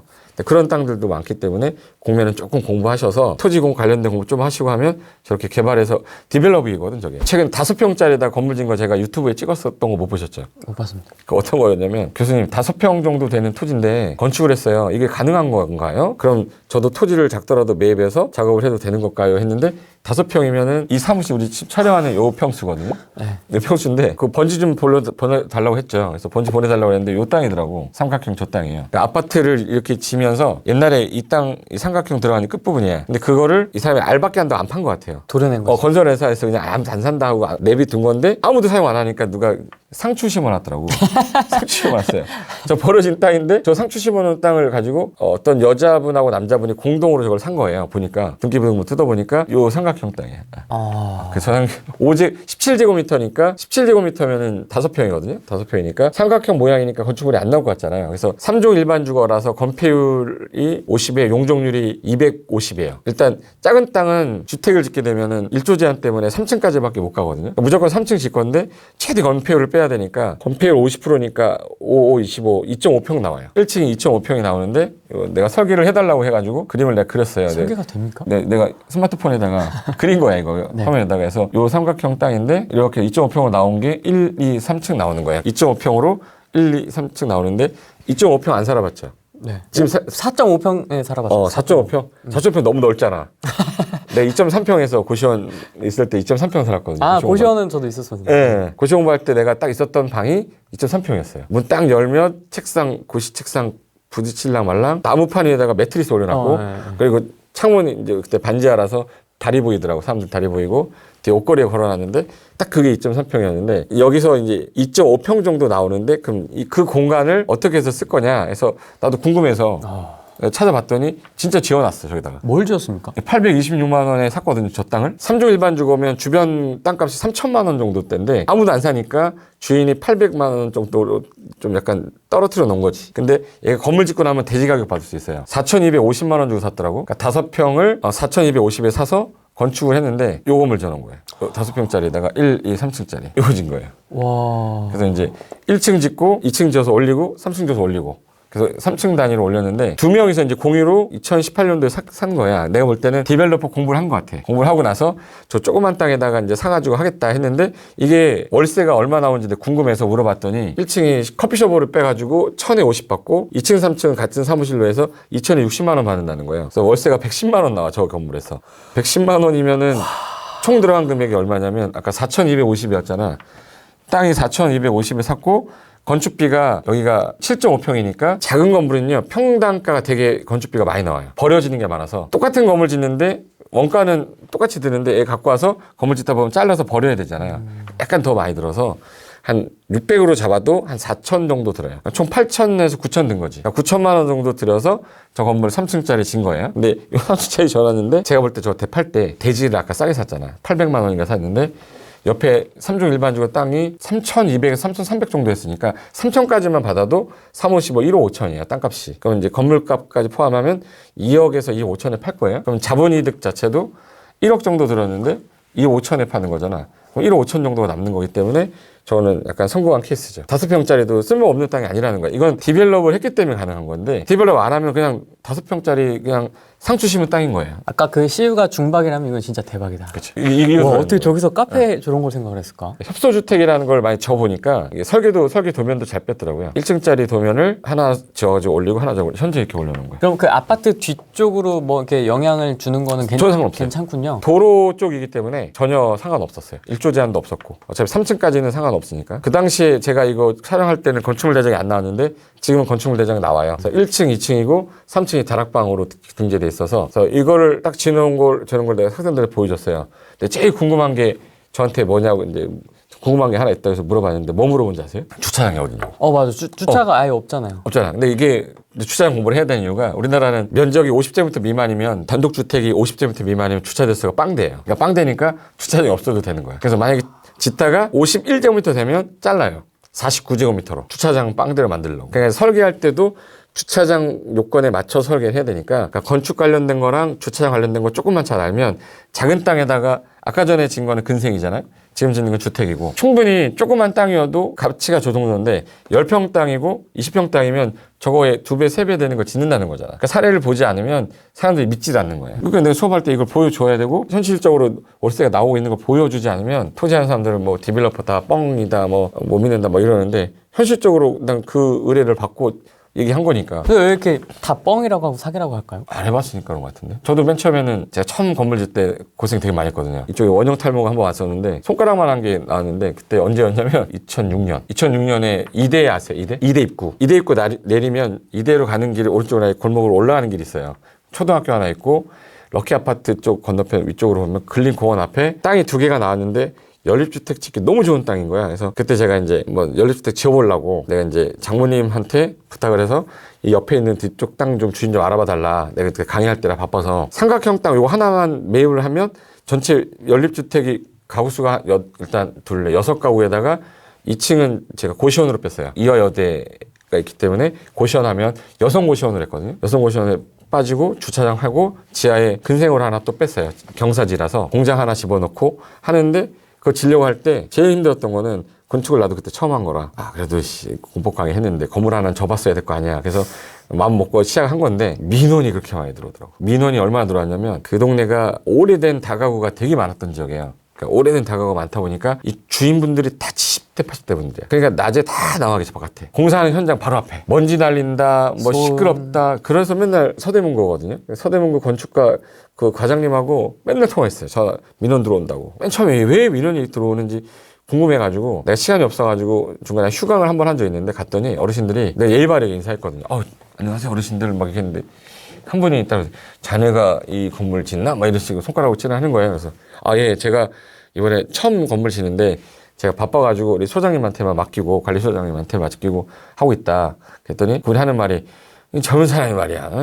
공사를 하면 사람한테 얘기를 하고 해야지 말이야. 이런 식으로 얘기하는 거예요. 그래서 근데 내가 너무 죄송하더라고. 그래서 죄송한데 저희가 공사 최대한 아침 일찍 안 하고 저녁 끝나기 전까지 좀 일찍 공사 마무리할 테니까 그거 좀 양해 바란다고 했더니 그분이 내가 되게 예의 바르게 하고 음료수 사다가 막 드리면서 했더니 뭐 알겠다는 식으로 하는데 그 한 분을 내가 잘 사귀어놨더니 이분이 그 저문이 괜찮은 저문이라고 하면서 하지 말라고 막 그러는 거야. 건축을 하기 전까지 옆에 동네 분들한테 잘해야 된다는 걸 처음 알았어요. 그때 건축하기 전에 주변에 막 냉장고래 그 무슨 선물 있잖아요. 먼지 날리니까 선풍기도 갖다 주고 먹을 것도 좀 갖다 주고 그러면 우리나라 사람들은요 뭐 받으면 아무 말을 못해요. 그러니까 촌지라는 걸 내가 그때 하는 게 맞겠다라는 걸 그때 들었어. 사람이 뭘 받으면 그만큼 받은 만큼 참아야 되는 그런 게 좀 있더라고요. 그래서 그걸 노린 건 아니지만 부탁한다 죄송합니다라고 얘기를 하면 이 사람은 됐어. 공사하는 건 내가 참을 수 있어.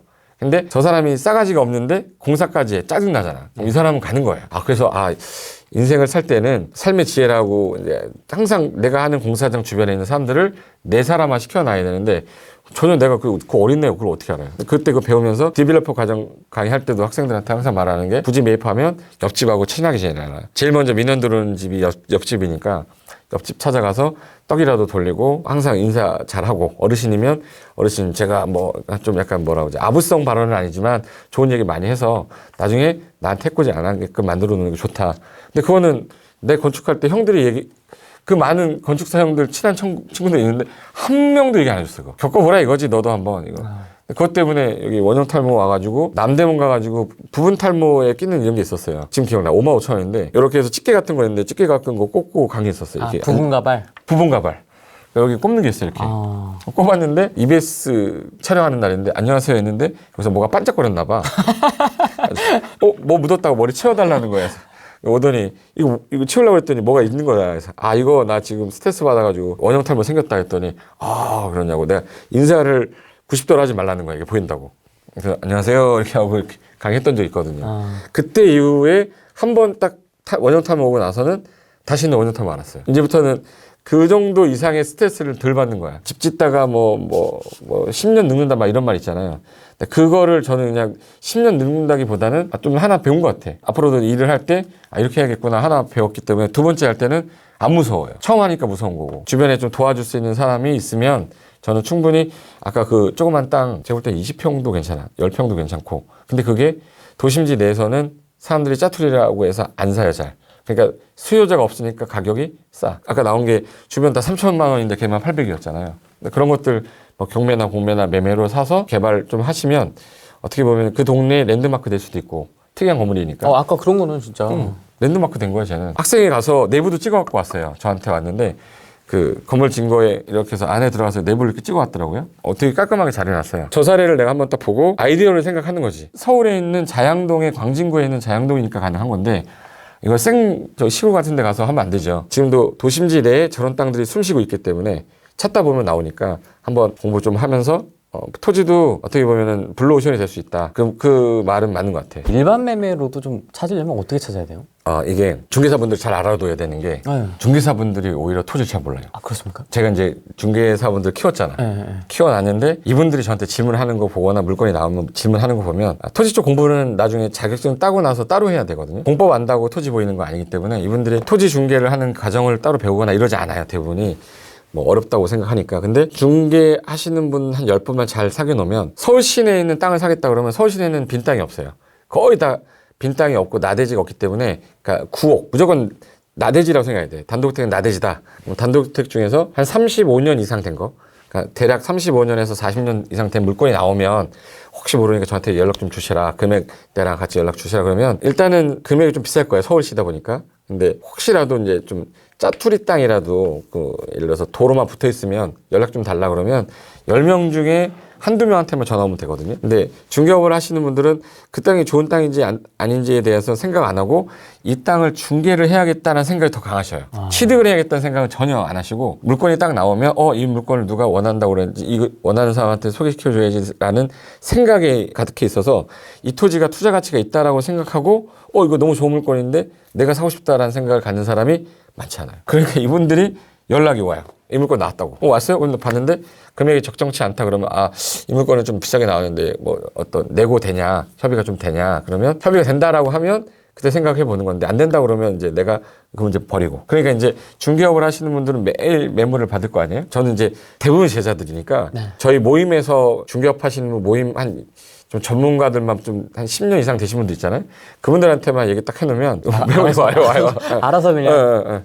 그 오는데 일반인들은 그렇게 못 하잖아요. 그럼 동네 친해져야지 뭐. 내가 알고 싶은 지역이 있으면 연희동 같으면 연희동 그 로컬은 제가 잘 몰라요. 그 현지에 있는 로컬 지역의 공인중개사 분이 훨씬 더 잘하기 때문에 거기 얼마 전에 얼마에 팔렸는데 이 머릿속에 들어가 있는 사람은 이 매물이 좀 싸게 나온 것 같아요 라고 해서 그럼 연락 주세요 라고 하면 연락 온 거기 때문에 확실한 거거든. 근데 내가 막 들어가서 막 찾고 이거 얼마예요 이렇게 하면 시간만 낭비하고 다 뭐 얻는 게 없어요. 그래서 주변에 괜찮은 중개업을 하시는 분을 많이 사귀어두시면 내가 볼 때 내 인생에 부동산 투자라는 데 있어서 돈 되게 많이 돼요. 그러니까 그분들을 이용하라는 건 아니고 내가 만약에 계약서를 쓰게 되면 그분한테도 중개 보수를 드리는 거니까 좋은 거잖아. 전 정당하게 제자라고 해서 전 다 드리거든요.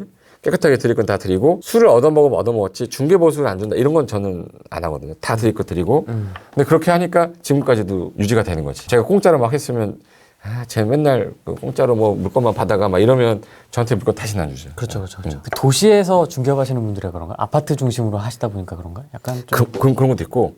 시골 중개사분들은 이렇게 땅 크게 써놓고 되게 잘하실 것 같은데. 근데 그분들은 또 큰 땅만 또 해. 작은 땅은 쳐다보지도 않아. 아까 제가 말한 저 땅은 물건 나오자마자 어디론가 가 있어요. 이게 뭐 거래가 되겠어? 이게 바로 가는 건데 이 얘기를 해줘야 저거 정도의 5평에도 건물 질 수 있고 예를 들어서 10평에도 건물 질 수 있다는 걸 보여줘야 그래 그럼 나오면 내가 꼭 해드릴게요 라고 연락드릴게요 라고 하는 사람들이 중개사분들이 그렇게 많지 않아요. 일반인들도 이거 보면 저기 처음 보는데 막 이렇게 하는데 중개업 하시는 분도 마찬가지예요. 저걸 늘 공부를 해가지고 알고 있는 분들이 아니기 때문에 그 지역의 로컬 지역은 정말 잘하셔. 근데 새로운 지역은 잘 모르셔요. 그러니까 투자하는 중개사분들이 있고 계약서만 쓰시는 중개사분들이 있어요. 근데 저는 투자하는 중개사가 되셨으면 좋겠다라고 맨날 말씀드리는데 중개업을 해서 먹고 사는 데는 전혀 지장이 없겠지만 엄청나는 부자가 되지는 못하거든요. 근데 좋은 물건이 나왔을 때 내가 한번 이 물건에 내가 한번 해봐야겠다라는 생각을 갖는 사람들만 여지껏 제 20년을 넘게 해왔으니까 성공한 중개사분들 많이 봤을 거 아니에요. 잠실 쪽에 가면은 뭐 어깨가 이렇게 올라가 있어요. 제자분들 중에서. 옛날에는 고 교수님 막 이러더니 쌤 벌써요? 이렇게 같이 커가는 거니까. 나도 그때 초짜 강사였고 이분도 초짜 강사한테 배운 제자였기 때문에 다 초짜였는데 나도 어느 정도 이 정도 올랐고 이분들도 레벨이 많이 올라갔죠. 지금 20년 정도 중개업 했으면 안 해본 게 없거든요, 그분도. 그러니까 그분도 가끔 가다가 이제 제가 개인적으로 미스터 문즈 저희가 파트너스 분들 있으면 소개시켜 드리거든요. 좀 가서 거기서 좀 배워갖고 와라. 그래서 하루 이틀 계약서 쓰는 거라든지 이런 거 좀 보고 오시라 해서 하루 정도 갔다 오신 분이 있는데 확실히 다르구나. 내공이 다르구나. 그치. 사람들 다루는 것도 좀 다르고. 그러니까 저도 그렇게 돈 받고 좋은 물건 중간에 소개시켜 달라고 그러면 연결도 해주고. 그게 서로 윈윈하는 거니까. 그러니까 대한민국 안에서 토지는 많이 안 하고 있기 때문에 사람들이 관심도 없어. 아까 제가 한 거 관심 있는 사람이 있었으면 얼마나 많이 했겠어요, 저거를. 관심 있는 사람이 없으니까 저 사람들이 하고 있는 거예요. 지금 보여주신 건 다 디벨롭이에요. 그렇죠. 디벨롭이지. 사서 시세 차익을 내는 거하고 그럼 토지 투자를 할 때 항상 그 디벨로까지 무조건 다 가는 게 좋나요? 어떻게 아니 되나요? 그 지역마다 다른데 토지마다 다르겠죠. 네, 토지마다 제가 예전에 시세 차익으로 전 제가 했던 것만 얘기할게요. 제기동이면 그 한약방 제조하는 데 있거든요. 동대문. 네. 동대문 그쪽 뒤쪽에 그 재개발 구역 물건이었었는데 내가 볼 때 6.25 때 지은 건물 같아. 진짜 무너질 것 같은 집이었는데 재개발 물건이었는데 그게 1억 5천 정도에 나왔었어요.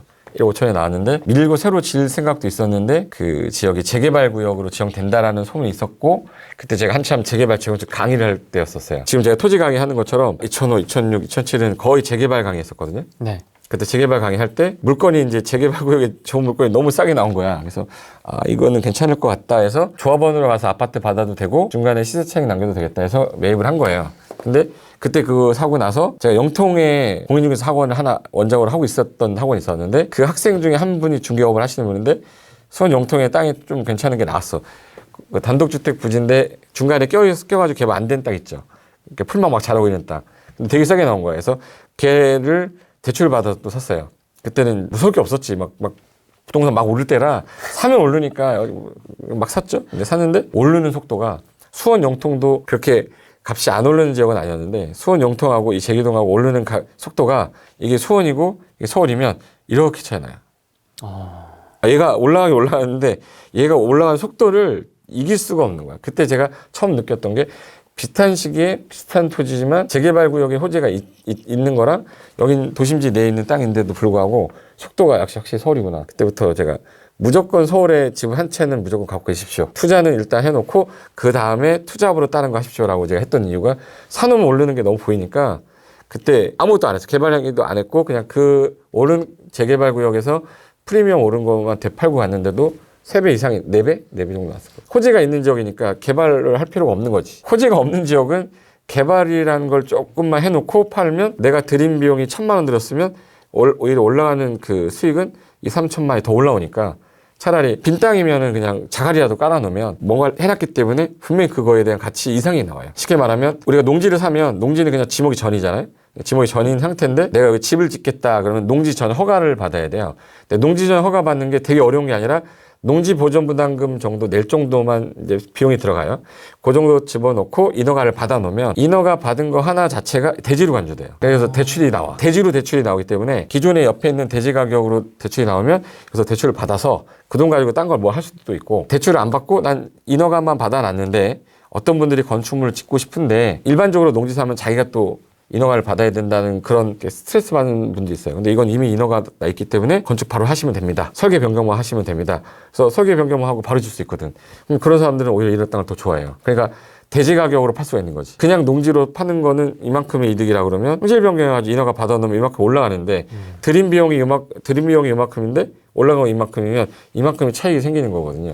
그래서 디벨롭을 조금 해두는 게 좋지 않겠냐. 근데 안 해도 상관없는 지역이다. 개발 호재가 있는 지역이면 갖고 있다 팔면 되지. 그 지역이 어디냐에 따라 다른데 그걸 무조건 지라는 건 절대 아니에요. 다중주택 지을 땅인데 다가구 지어도 안 되는 것처럼 야, 여기다 다중 지어야 되는데 왜 다가구 지어 그러면 다가구 수익이 더 나올 것 같아서요 막 이러는데 이게 주차 대수에 따라 가구 수도 다르고 이 면적에 따라 주차 대수가 늘어나는 것들도 있기 때문에 이건 공부를 안 하면 설계 잘못 빼는 순간 수익이 확 줄거든요. 초보자분들이 제일 어려워하는 게 50평 땅인데 다중주택 짓는 게 좋아요? 다가구 짓는 게 좋아요? 이렇게 물어봐요. 그럼 설계를 빼봐야 되거든요. 알트1, 알트2, 알트3에서 수익률 분석을 해놔야 되는데 그걸 그냥 번지 딸랑 주고서 다가구 짓는 게 좋아? 다중 짓는 게 딱 좋아? 이렇게 물어보면은 그런 질문 되게 많이 받으실 것 같아요. 매일 받아요. 어떤 게 됐냐면 듣자마자 주변에 학교, 초등학교, 중학교 있어요? 막 이런 거 물어봐요. 대학교 있는데 다중주택 가야지.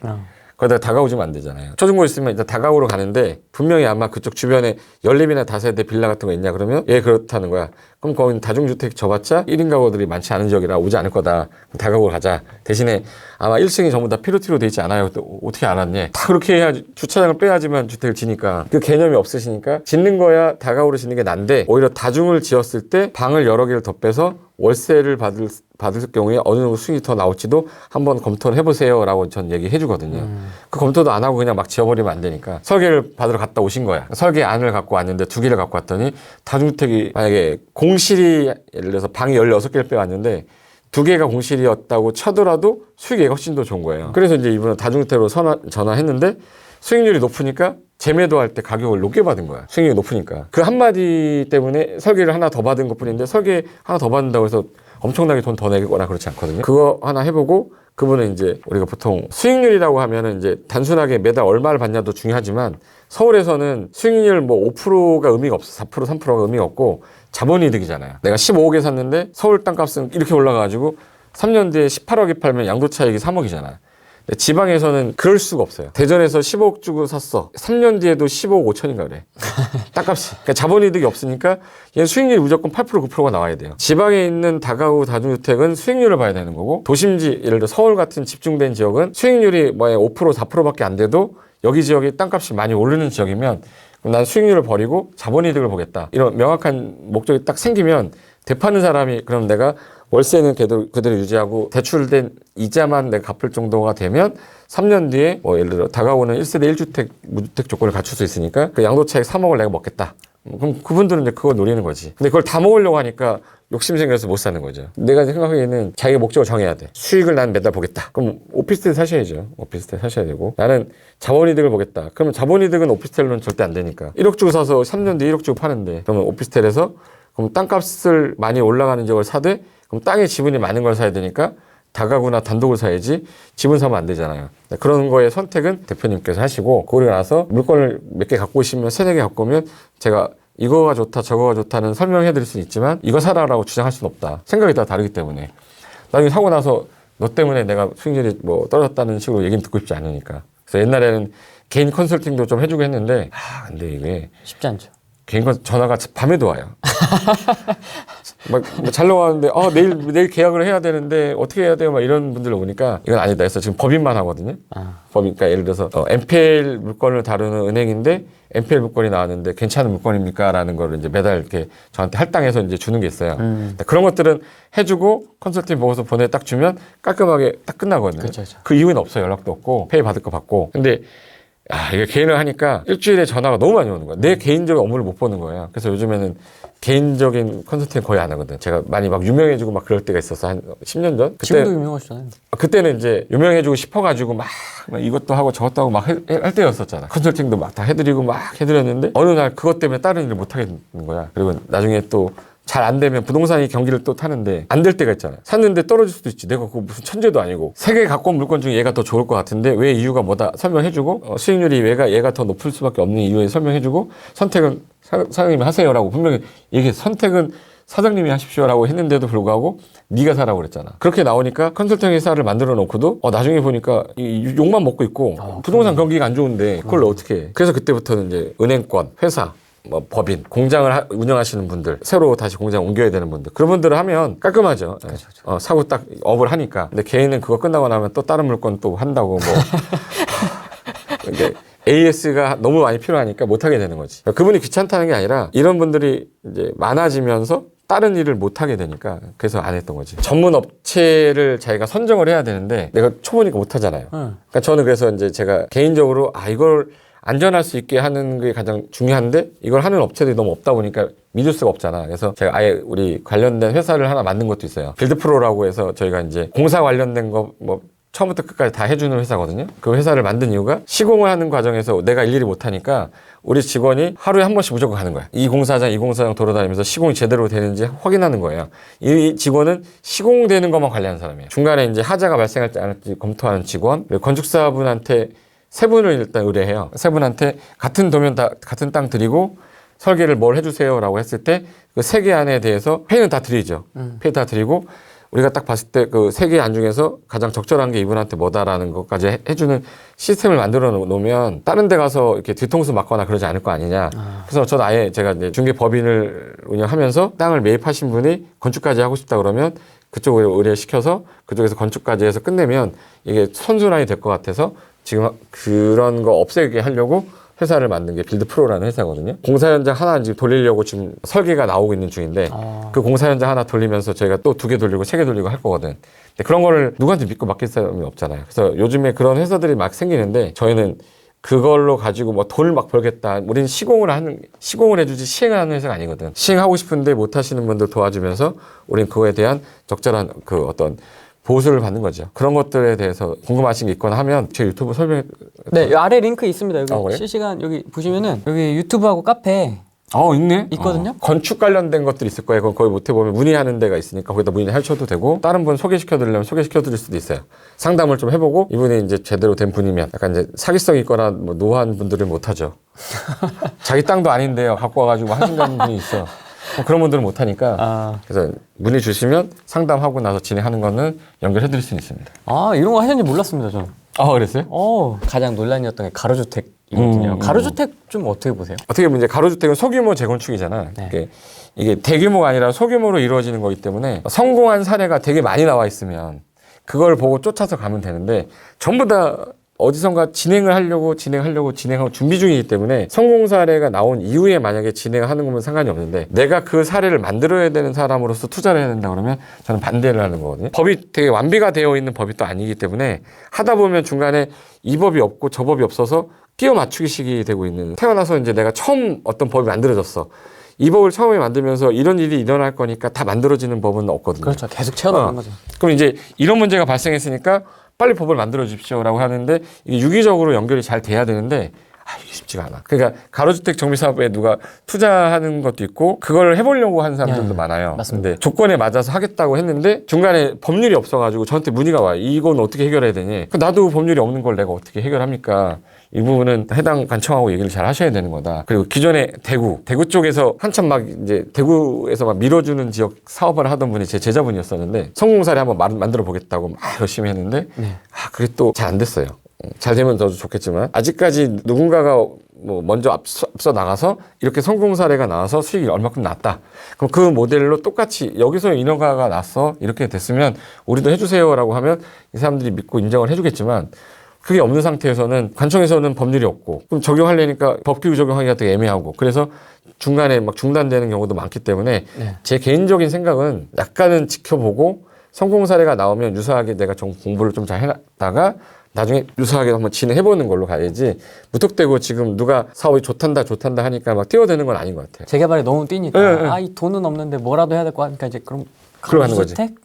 뭐 시간도 짧게 걸린다고 해주고 뭐 혜택도 준다고 하고 용적률 상회 해준다고 그러고 어쩐다 하니까 이제 그러면 재개발은 좀 놓친 것 같고 너무 비싸고 막 3억, 5억 이렇게 들어가니까 그럼 가로주택이라도 어떻게 좀 해볼까 이제 하시는 분들이 관심이 많으시더라고요. 보니까 누가 가로주택에서 성공한 사람들 돈 번 사람들 있으면 나와보라고 그러세요. 아직 그런 얘기는 없었던 것 같아요. 뭐 저는 성공했는데 이런 얘기는 없었던 것 같아요. 없어요. 없는 게 지금 현재 진행돼서 성공한 사례가 지금 현재 수목건축에서 진행하고 있거든요. 수목건축 건축사분께서 이제 하고 계시긴 한데 성공이라고 해서 막 얼마 정도의 수익이 발생했다 이런 사례들이 없기 때문에 내가 만들어 가야 되는 상황이라 인천 쪽에서 하고 계신 분이 제자분인데 그분도 지금 구청장님 만나서 뭐 얘기하고 있다 뭐 하는데 진행이 잘 안 되는 거예요. 그럼 내가 거기서 자문은 해주고 있지만 법률이 없는데 제대로 되지 않았는데 그리고 솔직히 가로주택 정비사업이라는 게 그냥 정비사업이었던 거예요. 정비사업이었던 재건축 대규모가 소규모 재건축이었던 게 일로 나왔을 뿐이지 이것도 정비사업인데 예를 들어서 1만 제곱미터 정도 되는 땅에다가 건물을 짓는데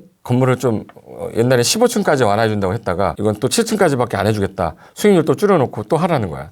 이게 수익률이 또 나오겠냐. 용적률은 완화는 됐지만 많이 완화가 안 됐기 때문에 수익은 또 안 나와요. 그러니까 이제 소규모로 진행하는 거니까 누구나 할 수는 있겠지만 성공된 사례를 좀 보고 난 다음에 시작해도 되는 걸 굳이 내가 막 먼저 해보겠다 이렇게 나서진 않았으면 좋겠어. 구현석 선생님이 정보 하나 주셨네요. 부산 거제동 가로주택 정비 지금 하고 있나 봐요. 괜찮나 봐요. 거제동? 거제동 하고 있구나. 부산도. 이게 성공적으로 진행되는 것들에 대해서는 소문이 안 나는 거야. 또 부산 쪽에 전문가시니까 그쵸. 저기 사례 한번 봐야겠네. 하고 있구나. 가로주택 정비사업. 이게 서울에는 지금 현재 고대 쪽에 지금 하고 있고 대구에 수성구 쪽인가 어디 하나 하고 있다고 그랬고 근데 진행 중이라서 완료가 돼가지고 됐던 것들이 없어가지고 이거하고 또 이제 같이 비슷한 게 재개발이니까 공공재개발. 이것도 동의서 지금 막 다시 뿌리는 데도 있고요. 구역 들어가 보니까. 근데 저는 근데 이거는 투자자 입장에서만 딱 말씀드리면 임대주택을 지어야 되잖아요. 임대주택을 짓고 나면은 전체 양 중에 임대주택이 빠지면 수익이 떨어져요. 그리고 이제 이 아파트 단지에 임대주택이 많으면 이 아파트 자체 내에 사람들이 인식하는 퀄리티라는 걸 이렇게 생각하는 거예요.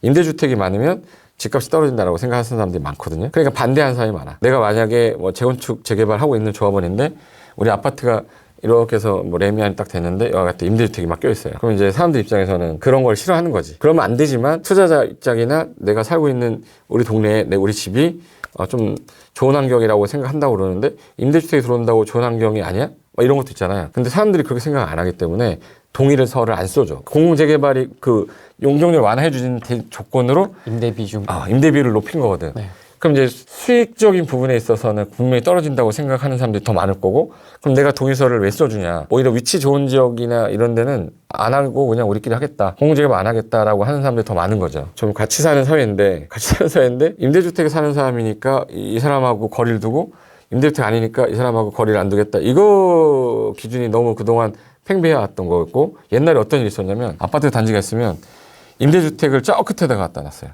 저 끝에 갖다 놓고 여기만 이제 분양주택이야. 그리고 여기다가 이렇게 해가지고 울타리 쳐가지고 이쪽으로 못 오게 해버렸어요. 이거 너무한 거 아니에요? 이런 현상이 발생하는 거를 받고, 왜? 이 임대주택으로 인해 이 단지 아파트 집값이 떨어진다는 거야. 그리고 임대주택 있는 이분들은 통로를 딴 데로 뺀 거예요. 이거는 그건 아니다. 너무 아니잖아. 그건 아니다. 그런 부분에 대해서 아직까지 대한민국 사람들도 민도가 안 올라간 거죠. 그러니까 동의서 안 써줄 거예요. 그럼 투자 입장에서도 공공재개발은 뭐 그렇게 안 하지. 그러니까 예를 들어서 조건이 없어야 돼. 조건이 없이. 솔직히 아파트 집값 잡는다고 그러는데 뭐 양도세 막 때려놓고 집을 누가 팔아? 그죠. 양도세 규제한 걸 완화하면 팔 사람 많거든요. 이때다 싶어가지고. 네. 그럼 공급량 늘어날 거 아니에요? 근데 늘어난다고 해도 이 사람들이 다주택자들이 내놓은 집은 이미 다 살고 있잖아요. 그럼 무슨 의미가 있어? 근데 일단은 거래를 튀어놓고 숨통을 튀어놓고 자연스럽게 넘어가게끔 만들어놨으면 전 좋겠는데, 이 법으로 자꾸 규제하니까 계속 풍선 효과들이 뭐대 하면서 자꾸 튀잖아요. 그럼 언제 잡을 거야? 뭐 나올 때마다 두더지 잡듯이 계속 잡으면 김포 잡으니까 파주 가고. 파주 잡고, 그 다음에 또 이제 대구 잡고, 대전 잡고 다 잡을 거 아니에요. 그럼 잡다가 이 정부 다 끝나는 거거든요. 그럼 이제 정부가 바뀌면서 제가 부동산 정책을 이렇게 하겠습니다 하면서 정책 확 바꾸겠죠. 그러면서 이제 또 부동산 경기 또 바뀔 건 뻔한데, 문재인 정부가 아직 끝나지 않았기 때문에 2년이란 시간은 계속 규제만 하다 갈 거 아니에요. 좀 푸는 정책으로 사람들이 이제 임대차 3법도 마찬가지로, 그게 굳이 시행 안 했었을 때랑 했을 때랑 차이점을 생각해 보면 안 하는만 못하는 제도가 돼버린 것 같은 느낌이 들잖아. 맞습니다. 전세값만 올려놓고. 네. 그러니까 이제 규제하다 보니까 나쁜 쪽으로 더 많이 흘러간 것 같은 느낌이 더 드는 거죠. 가만히 놔뒀으면 흘러가면서 좀 잡혔을 것 같다는 생각도 좀 들고. 근데 정부는 뭔가를 모션을 취해야 되니까, 우리가 정부 욕할 건 아니지만 그분들도 최선을 다했고, 최선을 다해서 했는데 그 제도가 좀 잘 안 먹혔으면 그럼 빨리 인식을 하고 제도 개선을 빨리 해야 되는데, 그걸 안 하는 게 좀 답답한 거지. 그러니까 최선을 다하는데 이 제대로 된 방향으로의 최선이 아닌 것 같아요. 그러니까 약간 삐뚤어진 거면 똑바로 가야 될 거 아니야. 그걸 안 바꿔주니까. 그 조타를 누가 하는지 모르겠는데 진짜 기가 막히더라고. 모텔방 바꿔서. 그건 생각이 좀 잘못된 거죠. 호텔 바꿔가지고 주택을 만든다. 이건 말이 안 되는 거지. 어떤 누가 들어가 거기를. 아 맞아. 항상 그 얘기예요. 저 항상 궁금했습니다. 항상 오보스님이 고상철 대표님 자기 보조 교수라고. 이 셋 관계가 저 궁금합니다. 사실 구 박사님하고 그 김정일 대표님하고 고상철 대표님 이 토지 3대장 요 셋이 어떻게 관계가 어떻게 되는지. 둘 다 제 미치죠. 어디서 지금. 우리 종률이는 너무 제가 사람들한테 많이 얘기하고 다니는 친구예요. 그러니까 김정일 대표 강의 많이 들어라. 왜 들어라고 하냐면, 제가 바라보는 시각도 있지만 저 친구가 일하던 시각이 있어요. 상가 쪽을 하다 보면 토지가 보여야 되거든. 네. 그러니까 상가를 바라보는 눈으로 보는 토지이기 때문에 어떻게 보면 수익률에 대한 분석을 더 잘해요. 그러니까 저는 이제 공법적인 부분으로 가기 때문에 저는 농지, 임야, 토지 뭐 다 할 수 있는데, 이 친구는 상가 쪽에 또 특화되어 있는 게 있어서 내가 근생을 지어야 되는 사람 입장에서 어떤 토지를 봐야 되느냐. 그러면 이 부분은 내가 볼 때는 솔직히 보보스한테 상담 받으시라고. 옥탑방 보보스가 훨씬 더 잘하니까 받아라. 저는 이제 소개시켜줘요. 구만수 박사님 이제 그런 거 있어요. 이 형님은 자기가 하는 그 분야에 있어서만큼은 되게 프라이드가 되게 강해. 토지 쪽 전공자로서는 기술사다 보니까 또 어느 정도 레벨이 좀 센 거죠. 저는 이제 학위는 뭐 대충 공부하면 따는 건데, 이건 자격증이잖아요. 기술사는. 근데 시험 봐야 되는. 네, 시험 봐야 되고, 그만큼 공부를 되게 열심히 했다는 거기 때문에 전문성도 있고.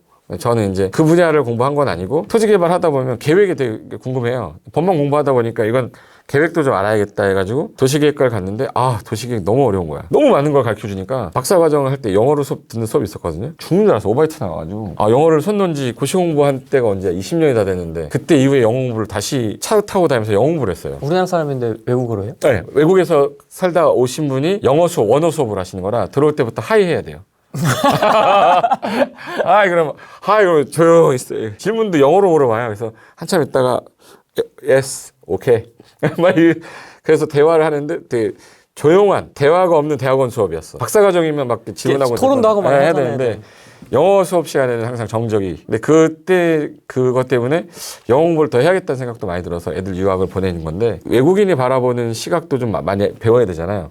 이번은 한국 사람인데 외국 가서 공부를 해갖고 와서 언어로 교수를 하다가 인하대학교로 다시 발령을 받으신 분인 거야. 그냥 이 사람은 한국 사람이 아니라 그냥 미국 사람 같아요. 되게 자연스럽고 막 이렇게 하는데 우리는 못 알아들으니까 일단 옆에 있는 친구랑 예습했냐? 그랬더니 예습 하나도 안 했대. 그래서 그럼 오늘 3시간 동안 뭐 할 거냐? 그랬더니 일단 리스닝을 일단 녹음해놓고 일단 집에 가서 다시 들어야 되니까. 그래서 스마트폰에 맨날 녹음해놓은 거 듣고 다녔거든요. 박사도 뭐 쉽게 따는 건 아니니까. 그래서 내가 이렇게 쉽게 뭐 박사를 따려고 했던 건 아니지만 이 석사랑 완전히 다르구나. 그 분야에 대해서 공부를 좀 더 막 하다 보니까 재미도 있었고 내가 알지 못했던 분야에 대해 새로 이제 공부를 하다 보니까 논문을 쓰는데 박사는 논문으로 일단 보여지는 게 전부니까. 그래서 제가 논문을 쓰면서 진짜 태어나서 공부를 진짜 열심히 했어요. 애기들 유학 보내고 나서 썼거든요. 와이프랑 우리 애기들이랑 다 지금 호주가 있는데 2년 동안 못 쓰던 거를 6개월 만에 썼어요. 집에 가니까 할 일이 없으니까 맨날 이제 논문만 썼는데 그때 느낀 게 도시계획이라는 분야는 진짜 공부를 해도 끝이 없고 부동산 분야를 공부하기 위해서 도시계획을 공부한 거지 도시를 짜려고 제가 공부한 건 아니었기 때문에 제가 뭐 공무원이 돼서 도시계획을 짜려고 했던 건 아니었기 때문에 제가 원하는 분야만 골라서 좀 약간 공부를 했었는데 그때 배웠던 도시계획이 저 부동산 하는데 도움이 되게 많이 됐어요. 앞으로 이제 어떤 도시계획이 발표가 되면 어떤 루트로 계획 정보를 얻어야 되는지도 이제 알았고 누굴 찾아가가지고 물어봐야 내가 좀 더 자세한 내용을 줄 수 있는지를 나는 그 계획을 공부하면서 동기가 도시계획 국장이었어요. 인천시. 그러니까 도시계획 관련된 박사 학위는 전부 다 그쪽 라인이다 보니까 도시계획위원회 심의위원하고 같이 공부하고 하니까 정보도 많이 듣고 그런 게 전 도움이 많이 됐고 부동산 하는 데 있어서 법률 관련된 거는 내가 가서 도와주고 계획 관련된 건 저희한테 와서 도와주고 하니까 지금도 제가 대학원은 강의하거든요. 인하대만. 그래서 이번에 재생대학원이 생겼어요.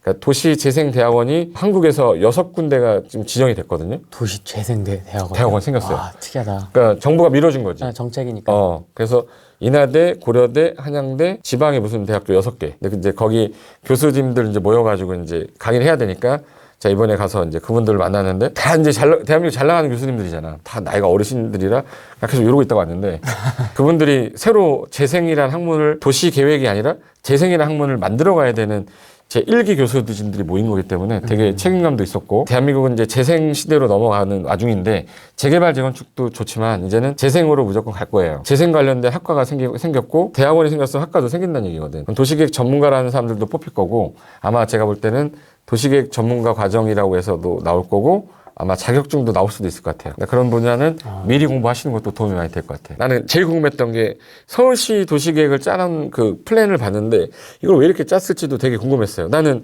공법 강의를 해야 되는 사람이라서 도시계획 절차가 어떻게 된다 이건 다 아는데 이 도시계획 짜면서 이 내용 왜 필요한지 궁금했었어. 인구수 경제 사회 문화를 뭐 한다 막 이렇게 써 있는데 그 인구를 계획을 통계를 잡아가지고 이 배치를 어느 지역에 주거지역, 상업지역, 공업지역 배치할 때 왜 여기 인구가 10만이면 도를 몇 미터로 깔아야 되고 나 이게 궁금한 거예요. 그래서 갔더니 그거를 공학과에서 배우는 거래. 도시공학과에서. 그럼 난 잘못 온 거네. 그랬더니 계획에서도 배우는데 교통은 공학 쪽에서 가는 거고 인구 배분, 뭐 마스터 플랜 이런 것들은 계획에서 하는 거라는 거야. 그래서 세종시 도시계획 짜는 교수님이 서울대 교수님이었는데 그 교수님 와서 강연하는 걸 들으면서 도시계획 마스터 플래너는 이 도시를 어떻게 만들어야겠다라는 진짜 딱 개념이 잡혀있지 않은 상태에서 만들면 도시가 망가지잖아요. 그래서 나중에 보니까 세종시는 특이하게 농지가 시청 앞에 있어요. 세종시청 딱 가면 그 앞에 농지가 있어. 농촌과 도시 그 기능이 함께하는 도시를 만들겠다라고 이제 플랜을 잡았던 건데 그걸 거기다 구현을 해놨더라고. 별로다. 약간 이상하잖아요. 시청 옆에 가면 무슨 박물관 같은 게 있어서 무슨 식물원인가? 뭐 그런 걸 넣은 거야.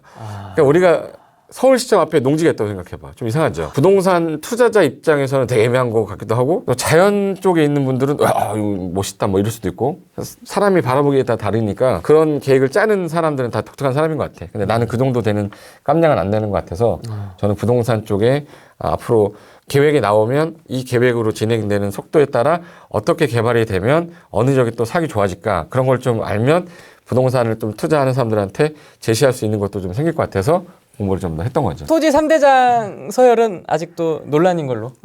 다 아직 뭐 아직은 내가 그러니까 항상 각자 이렇게 인터뷰를 해보면 같이 모아놔야 돼. 각자 만나보면 항상 자기가 구만수 형님이 사람이 좋아서 그냥 봐주는 거죠, 이렇게. 그렇죠. 나이 품는 거지. 연배도 있으신데 우리가 농담하는 거고. 그렇죠. 꼬마 빌딩 갖고 싶습니다. 네. 어떻게 해야 됩니까? 엄청 막연한 질문인데. 꼬마 빌딩. 이게 지금 현재 우리나라에 양도세 규제가 없고 종부세 규제가 없고 할 때는 정말 어떻게 그 사람들이 해왔냐. 그걸 내가 설명을 일단 드릴게요. 20억짜리, 20억, 25억 정도? 예를 들어서 강북으로 얘기를 할게요. 강남으로 얘기하면 자꾸 거리감이 되니까. 강북 쪽 가면 강북의 다가구 주택이 꼬마 빌딩이 법률상 용어로 다가구 주택입니다. 다가구 주택인데 1층 상가, 2층, 3층 주택인데 이거를 이제 지려면 보통 한 40평에서 50평 정도 땅이 필요한데 그 땅에 들어가는 건축비랑 다 포함하면 한 17억 정도 돼요. 예를 들어 17억인데 지금 내가 현재 수중에 3억이 있어. 3억 있는 사람이 17억짜리를 갖겠다. 이게 이제 가능하냐? 가능하긴 했지. 옛날에는 땅을 매입할 당시에 뭐 17억 정도 되는 물건을 지금 현재 만들어낼 겁니다. 라고 이제 PF를 발생시키거든요. 그럼 이제 땅을 매입하면서 대출을 받는 거죠. 그럼 그 17억짜리의 80%의 대출을 받았어요. 80%의 대출이면 87에 50. 13억. 13억? 그럼 13억에다가 내가 지금 갖고 있는 돈이 3억이다. 그럼 더하면 16억 정도 되잖아요. 그럼 이제 땅을 매입하는데 들어간 비용이 만약에 뭐 8억이다. 건축 비용, 기타 비용 다 더해서 5억 정도 들었다. 그럼 이제 13억 들어간 거잖아요. 그럼 13억이 들어가고 17억에 팔면 4억이 차익이 생기잖아요. 근데 그걸 내가 이제 먹는 거지. 그동안 이자 냈던 거 빼고. 그래서 PF라는 걸 통해서 이제 건물을 지어서 이렇게 했는데 요즘에는 대출 규제가 너무 심해져서 대출이 안 나와요. 그러니까 못하니까 어느 정도 내가 땅을 매입해서 해야 되는데 옛날에는 그랬고 그리고 이걸 갖고 있으면 이거에 대해서 이제 1주택자가 되는데 이 사람이 이미 집이 있어. 집 있는 상태에서 이걸 또 지으면 또 2주택자가 또 돼. 그러니까 지금은 기존에 있던 주택을 해결하지 않는 이상 잘 못하는 거예요. 꼬마 빌딩이라는 것 자체를 지금 옛날에는 되게 선망의 대상이 되고 막 이랬었는데 네. 이 정책에서 내가 아무것도 주택이 없는 상태에서 그걸 또 지어야 되잖아요. 그럼 또 1주택자가 또 되는 사람들은 상관없는데 2주택 이상. 2주택 이상인 사람들은 이걸 갖고 있어봤자 종부세 늘어나고 그러니까 이제 어쩔 수 없이 이제 근생으로 가는 거잖아요. 근생으로 가는 거 아니면 땅이라도 사놓자. 지을 생각하는 게 아니라 이제 근생을 짓거나 주택이 아닌 다른 형태로만 돌릴 수밖에 없어서 최근에 꼬마 빌딩이 이제 훅 인기가 떨어졌죠. 아 그래요? 최근에 기사를 보면 뭐 이렇게 매물이 없다 이런 얘기도. 그거는 기존에 했던 거 팔고 살려는 사람들 돌리는 거지. 보유자의 영역이군요. 그 시장은 지금 없다는 영역은. 네. 새로 마련하려는 사람들의 시장이 아니라 기존에 갖고 있던 사람들이 이걸 이제 바꾸는 거지. 요즘에 부자들은 증여하잖아, 자식한테. 세금을 줄이려고 증여하잖아요. 기존에 했던 것 중에서 이제 세금도 줄이면서 하나는 처분하고 이 돈을 가지고 뭔가 대체되는 걸 이제 살려고 하는 건데 아들 이름으로 예를 들어서 자식 이름으로 뭐 취득한다거나 그렇게 돌리려고 해서 수익률 나오는 꼬마 빌딩인데 얘는 장점이 나중에 1세대 1주택자면 비과세 받을 수 있고 매달 월세 받을 수 있고 위치가 좋으면 땅값이 올라서 자본이득 받을 수 있고 그러니까 일석이조잖아. 일석삼조지. 그러니까 그런 것들을 보고 이제 들어가는 돈 많은 사람들이나 하는 거고 기존에 이제 나도 한번 지어볼까 했던 사람들은 조금 힘들어졌죠. 기존에 있던 땅들이 있는데 땅을 가지고 있는 사람들이면은 바로 이제 지어가지고 할 수 있어요. 대출이 나오니까. 근데 매입을 해가지고 이렇게 하는 형태로 가려면 어쩔 수 없이 이제 대출을 잘 해야 되는데 금융을 잘 풀면 무조건 개발을 했을 땐 이익이 생겨요. 그러니까 금융 쪽에 관련된 전문가랑 만나서 뭐 상담을 하다 보면 내가 지금 현재 갖고 있는 땅에서 대출을 어떻게 활용해서 어떻게 해서 건물을 짓는데 비용을 마련할 거냐 이런 금융을 할 수 있는 사람들을 좀 약간 잘 알아두면 좋아요. 결국 그것도 사람이군요. 네. 그래서 이제 랜드프로에서도 그런 것들 과정들을 디벨로퍼를 해왔는데 이 사람들이 이제 막상 하려고 그랬더니 이거 금융에서 다 묶이는 거예요. 네. 금융 해결하는 분을 그래서 제가 한번 좀 내가 친한 분을 좀 내가 또 사귀어놨어요. 그래서 이제 빌드프로에서 이제 금융 우리 할 때 금융 좀 풀어달라. 금융만 전문으로 하는 사람들은 또 루트가 있더라고요. 내가 알지 못하는 그 루트를 알고 있는 거야. 그러면 내가 굳이 그걸 공부할 필요가 없잖아. 그분하고 이제 친해지면서 들어보면 부동산하고 금융이 잘 융합이 됐을 때 정말로 그게 이제 개발 이익이 많이 나오니까 나랑 손을 잡자. 그래서 나랑 손을 잡았죠.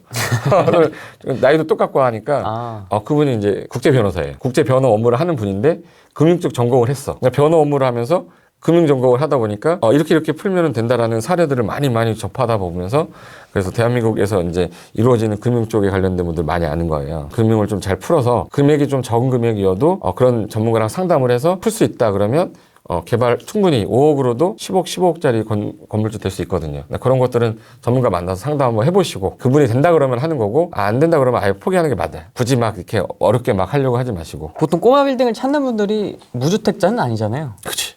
있는 분들이에요. 무주택자들이 딱 나도 꼬마 빌딩 사겠다 17억, 18억 강남에 50억, 30억 못 하잖아요.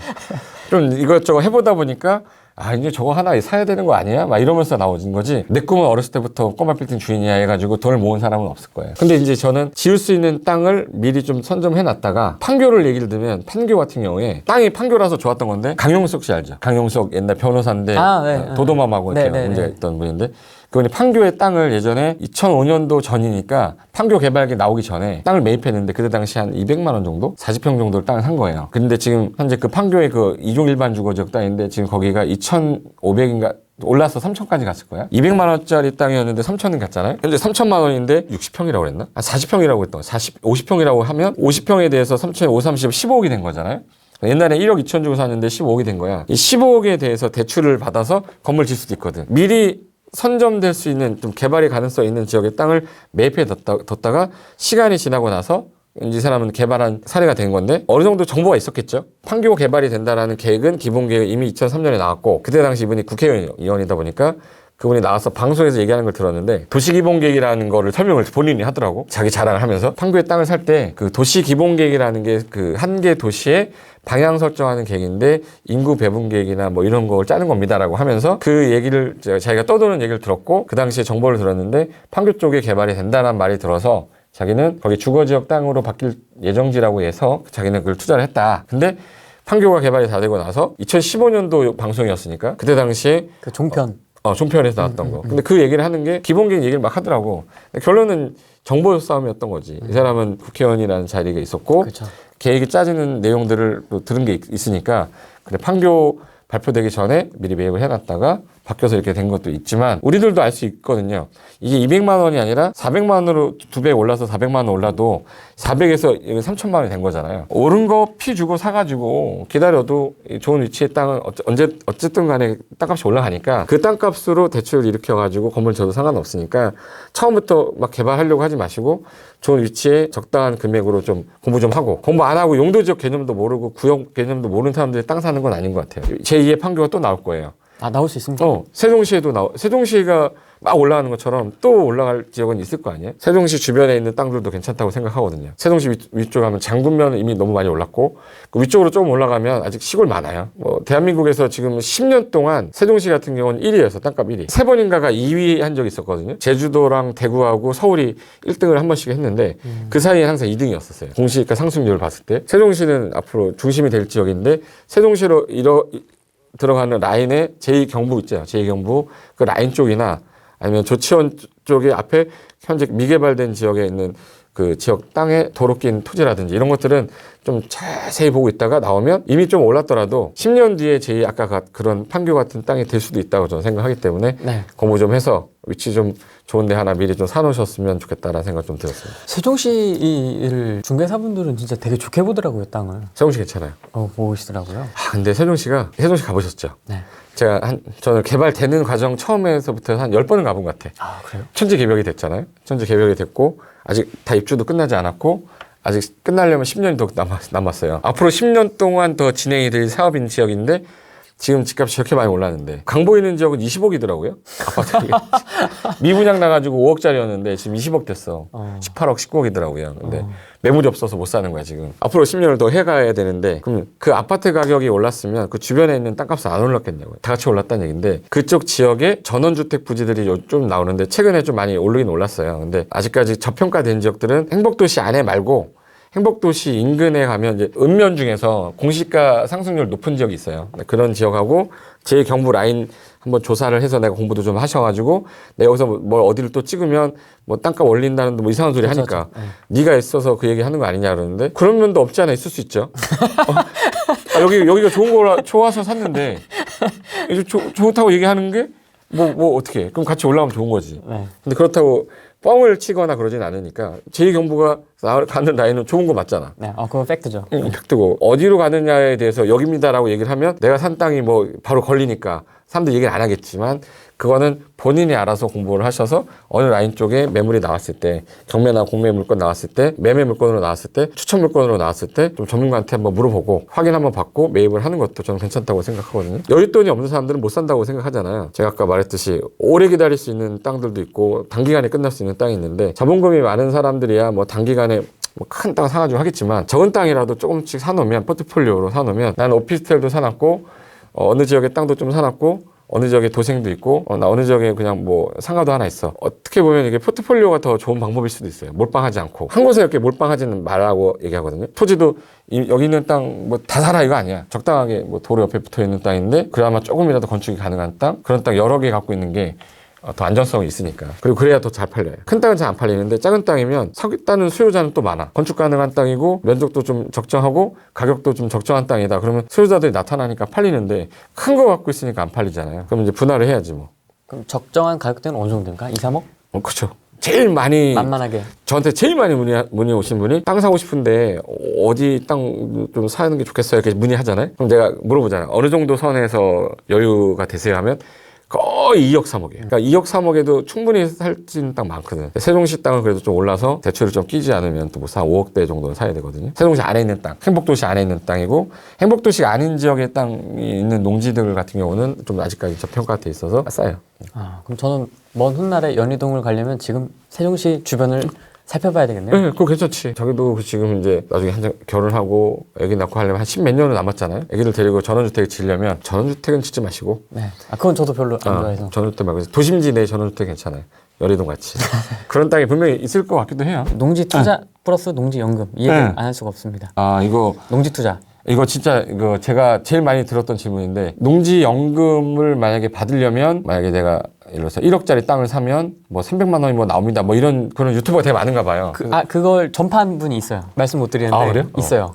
그거 이제 지금 하시면 안 되는 이유가 이 법이 너무 많이 바뀌었어요. 작년에 9월 달인가? 몇 월 달인지는 모르겠는데 일단 농지연금이라는 건 조건이 맞아야 되고 조건이 맞은 상태에서 내가 어느 정도 받을 수 있냐. 내가 지금 현재 35살인데 농지연금 타겠대. 연금을 타려면 65세부터 가능한데 35세면은 30년을 기다려야 되거든요. 자기 부모님 이름으로 해가지고 타는 건 상관이 없지만 자기는 못 타. 그러니까 제일 먼저 중요한 게 옛날에 법이 바뀌기 전에는요. 팩트는 이거예요.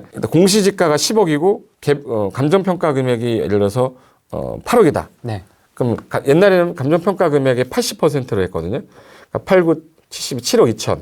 공시지가가 10억. 그러면 둘 중에 높은 걸로 산정을 해줬어요.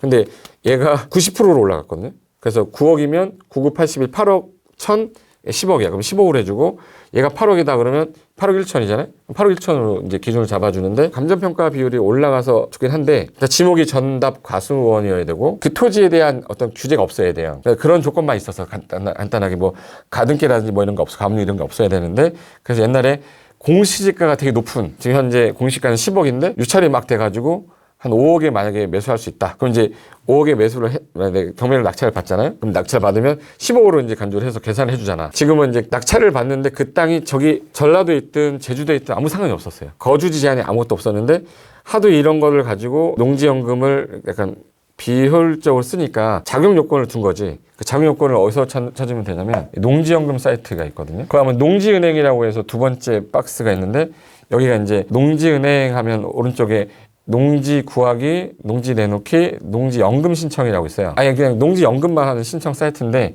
조건을 여기다가 이제 정해줬는데 농지 연금이란 뭐 예를 들어서 65세, 만 65세 이상이 됐는데 최소한 5년 이상 농사를 지었던 경험이 있어야 돼요. 그러니까 예를 들어서 내가 45세 때 2년 졌다, 49세 때 또 3년 졌다, 그러면 다 합산해 주거든요. 근데 농지 연분만 있으면 돼요. 그래서 5년 이상 농사를 지은 경험이 있는 자로서 만 65세 이상이 고령이 되면 내 와이프가 만약에 60세 이상이면 상관없어요. 내가 65세, 와이프가 60세. 그때는 연금 승계가 되려면 5살 차이가 나야 된다고 돼 있더라고. 개정돼서 바뀐 게 영농 경력 기간이 5년 이상일 것은 맞아요. 맞는데 이 대상농지 개정이 된 게 사업 대상자의 주소지로부터 그 내가 담보농지가 소재하는 시군구 안에 있든지 아니면 연접한 시군구에 있어야 돼요. 제가 서울에서 거주하는데 전라도에 농지를 경매 받아가지고 옛날에 됐는데 지금 안 된다는 거야. 그럼 전라도로 가야 되는 거야 이제. 그럼 이제 그걸로 가야 되니까 주소지를 1년 전에 옮겨놔야 된다는 거예요. 그 조건이 안 되거나 30km 직선거리로 내가 살고 있는 주소지랑 직선거리 30km 이내 지역에 위치하고 있어야만 되는데 작년에 하도 그렇게 뭐 경매로 취득해서 농지연금 타먹으려고 하는 사람들이 많았기 때문에 네. 저렇게 했는데 지금은 저 제한이 들어가는 바람에 경매로 취득할 수가 없게 돼버려. 거의 취득을 하더라도 여기 또 예외돼 있어요. 경매는 안 된다고 또 돼 있을 거야. 압류, 가압류, 가처분의 목적물이 아닌 농지여야 되고 제한물권 같은 거 없어야 되고 2018년 1월 2일 이후 경매, 공매를 원인으로 취득한 농지는 안 된다. 그러니까 이제는 내가 경매로 농지를 취득해가지고 이걸 농지연금을 하겠다 이거 안 돼요. 막았네. 막아버렸어요. 그리고 이제 이걸 하더라도 2년 이상 또 이제 거기서 보유를 또 해야 돼. 그러니까 경매 낙찰을 받고 나서 바로 신청하는 게 아니라 2년 이상 또 보유해야 돼요. 시중에 막 떠돌아다니는 그런 그 유튜브 제가 그때 봤을 때 뭐였냐면 경매로 뭐 8억짜리를 5회 유찰돼가지고 낙찰 받아가지고 근데 그건 안 된다는 거지. 토지를 내가 매매로 할 때도 내가 살고 있는 시군구 근처에 그리고 또는 시군구 그 읍에 내가 거주하고 있거나 인접한 지역이 있어야지만 가능한 거기 때문에 이 부분에 대해서 이제 바뀌었다라는 거를 사람들이 막 모르고 농지연금 어때요? 막 이렇게 물어보시는 거예요. 옛날 유튜브가 많이 도니까 그걸 삭제를 해야 되는데 떠도는 거죠. 또 돌아. 지금도 또 도니까 그거에 대해서 내가 질문을 너무 많이 받았어요. 그래서 일일이 설명을 못 해주니까 유튜브로 찍어서 보라 그럴까 막 그 생각도 했었어. 금액이 신청할 때요. 지급 방식이 이제 여러 가지기 때문에 300만 원을 받는다는 얘기는 최대 금액이 300만 원인 거거든요. 종신형으로 했을 때는 거의 300 못 받아요. 종신형으로 한다는 얘기는 내가 65세인데 죽을 때까지 받는 거잖아. 그럼 얘는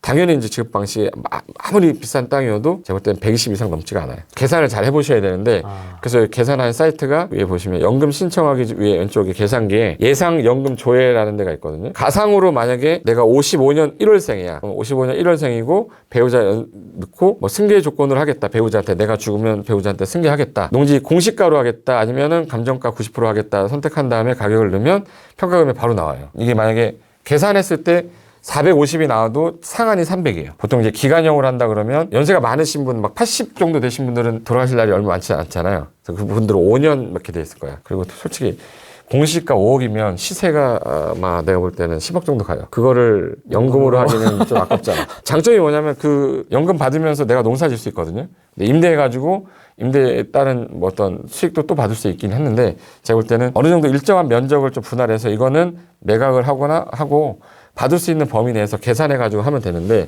이걸 하려면 65세가 돼야 되잖아요. 그럼 미리 영농 경력을 5년을 만들어 놔야 되고 미리 만들어 놓고 내가 65세 됐을 때 가야 되잖아요. 경매를 받았으면 미리 경매를 받아 놓고 일정 기간이 지나야 되는데 그 근처로 또 가서 살아야 돼. 그러니까 조건이 완전히 달라졌기 때문에 옛날에 그 경매 받아서 뭐 하세요 막 이런 그 강의는 옛날 개정되기 전강이니까 조심하셔야 된다는 얘기는 꼭 해줘야 되겠어요. 주택연금이랑 농지연금 다 계산해봤는데 주택연금 이자율보다 농지연금 이자율이 더 높아요. 받는 금액이. 농지연금이 더 많이 받고 그리고 만약에 받아야 될 금액, 평가 금액보다 적게 받고 돌아가시면 나머지는 또 상속이 돼요. 받을 수 있기 때문에 손해보는 건 아니에요. 승계형으로 하게 되면 남편이 돌아가시면 우리 여편분한테 그대로 승계가 되기 때문에 그 와이프가 돌아가실 때까지도 받을 수 있기 때문에 어떻게 보면은 농지연금은 그거 같아. 담보로 제공하고 내가 그거 까먹는 거지. 그쵸. 땅 제공해놓고 담보 까먹는 건데. 꽃감 빼먹는 거죠. 꽃감 빼먹는 거지. 그리고 이제 문제는 뭐냐면 저는 이제 개발하는 거를 좀 좋아하는 사람이다 보니까 그 농지가 개발이 될 수 있는 땅이면 인허가 받아놓고 되파는 게 더 수익이 더 빨리 나오니까. 근데 그런 땅이 아니고 맹지다. 사용하기 좀 애매하다.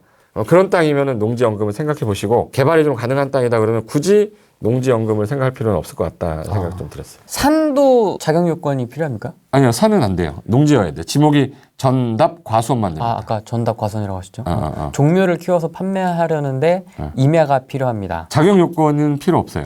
임야는 아무나 아무나 다 할 수 있어요. 내가 그냥 임야하고 임업 그냥 하는 거니까 상관없어. 농막? 농막은 뭡니까? 농막? 농막? 네.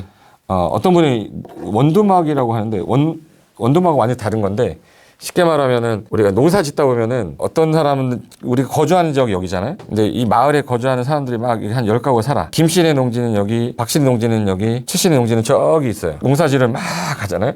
가면 이제 여기서 농사 막 짓고 있는데 점심때가 됐어. 이 사람 집에 오다가 쓰러져 죽을 수도 있어. 배고파가지고.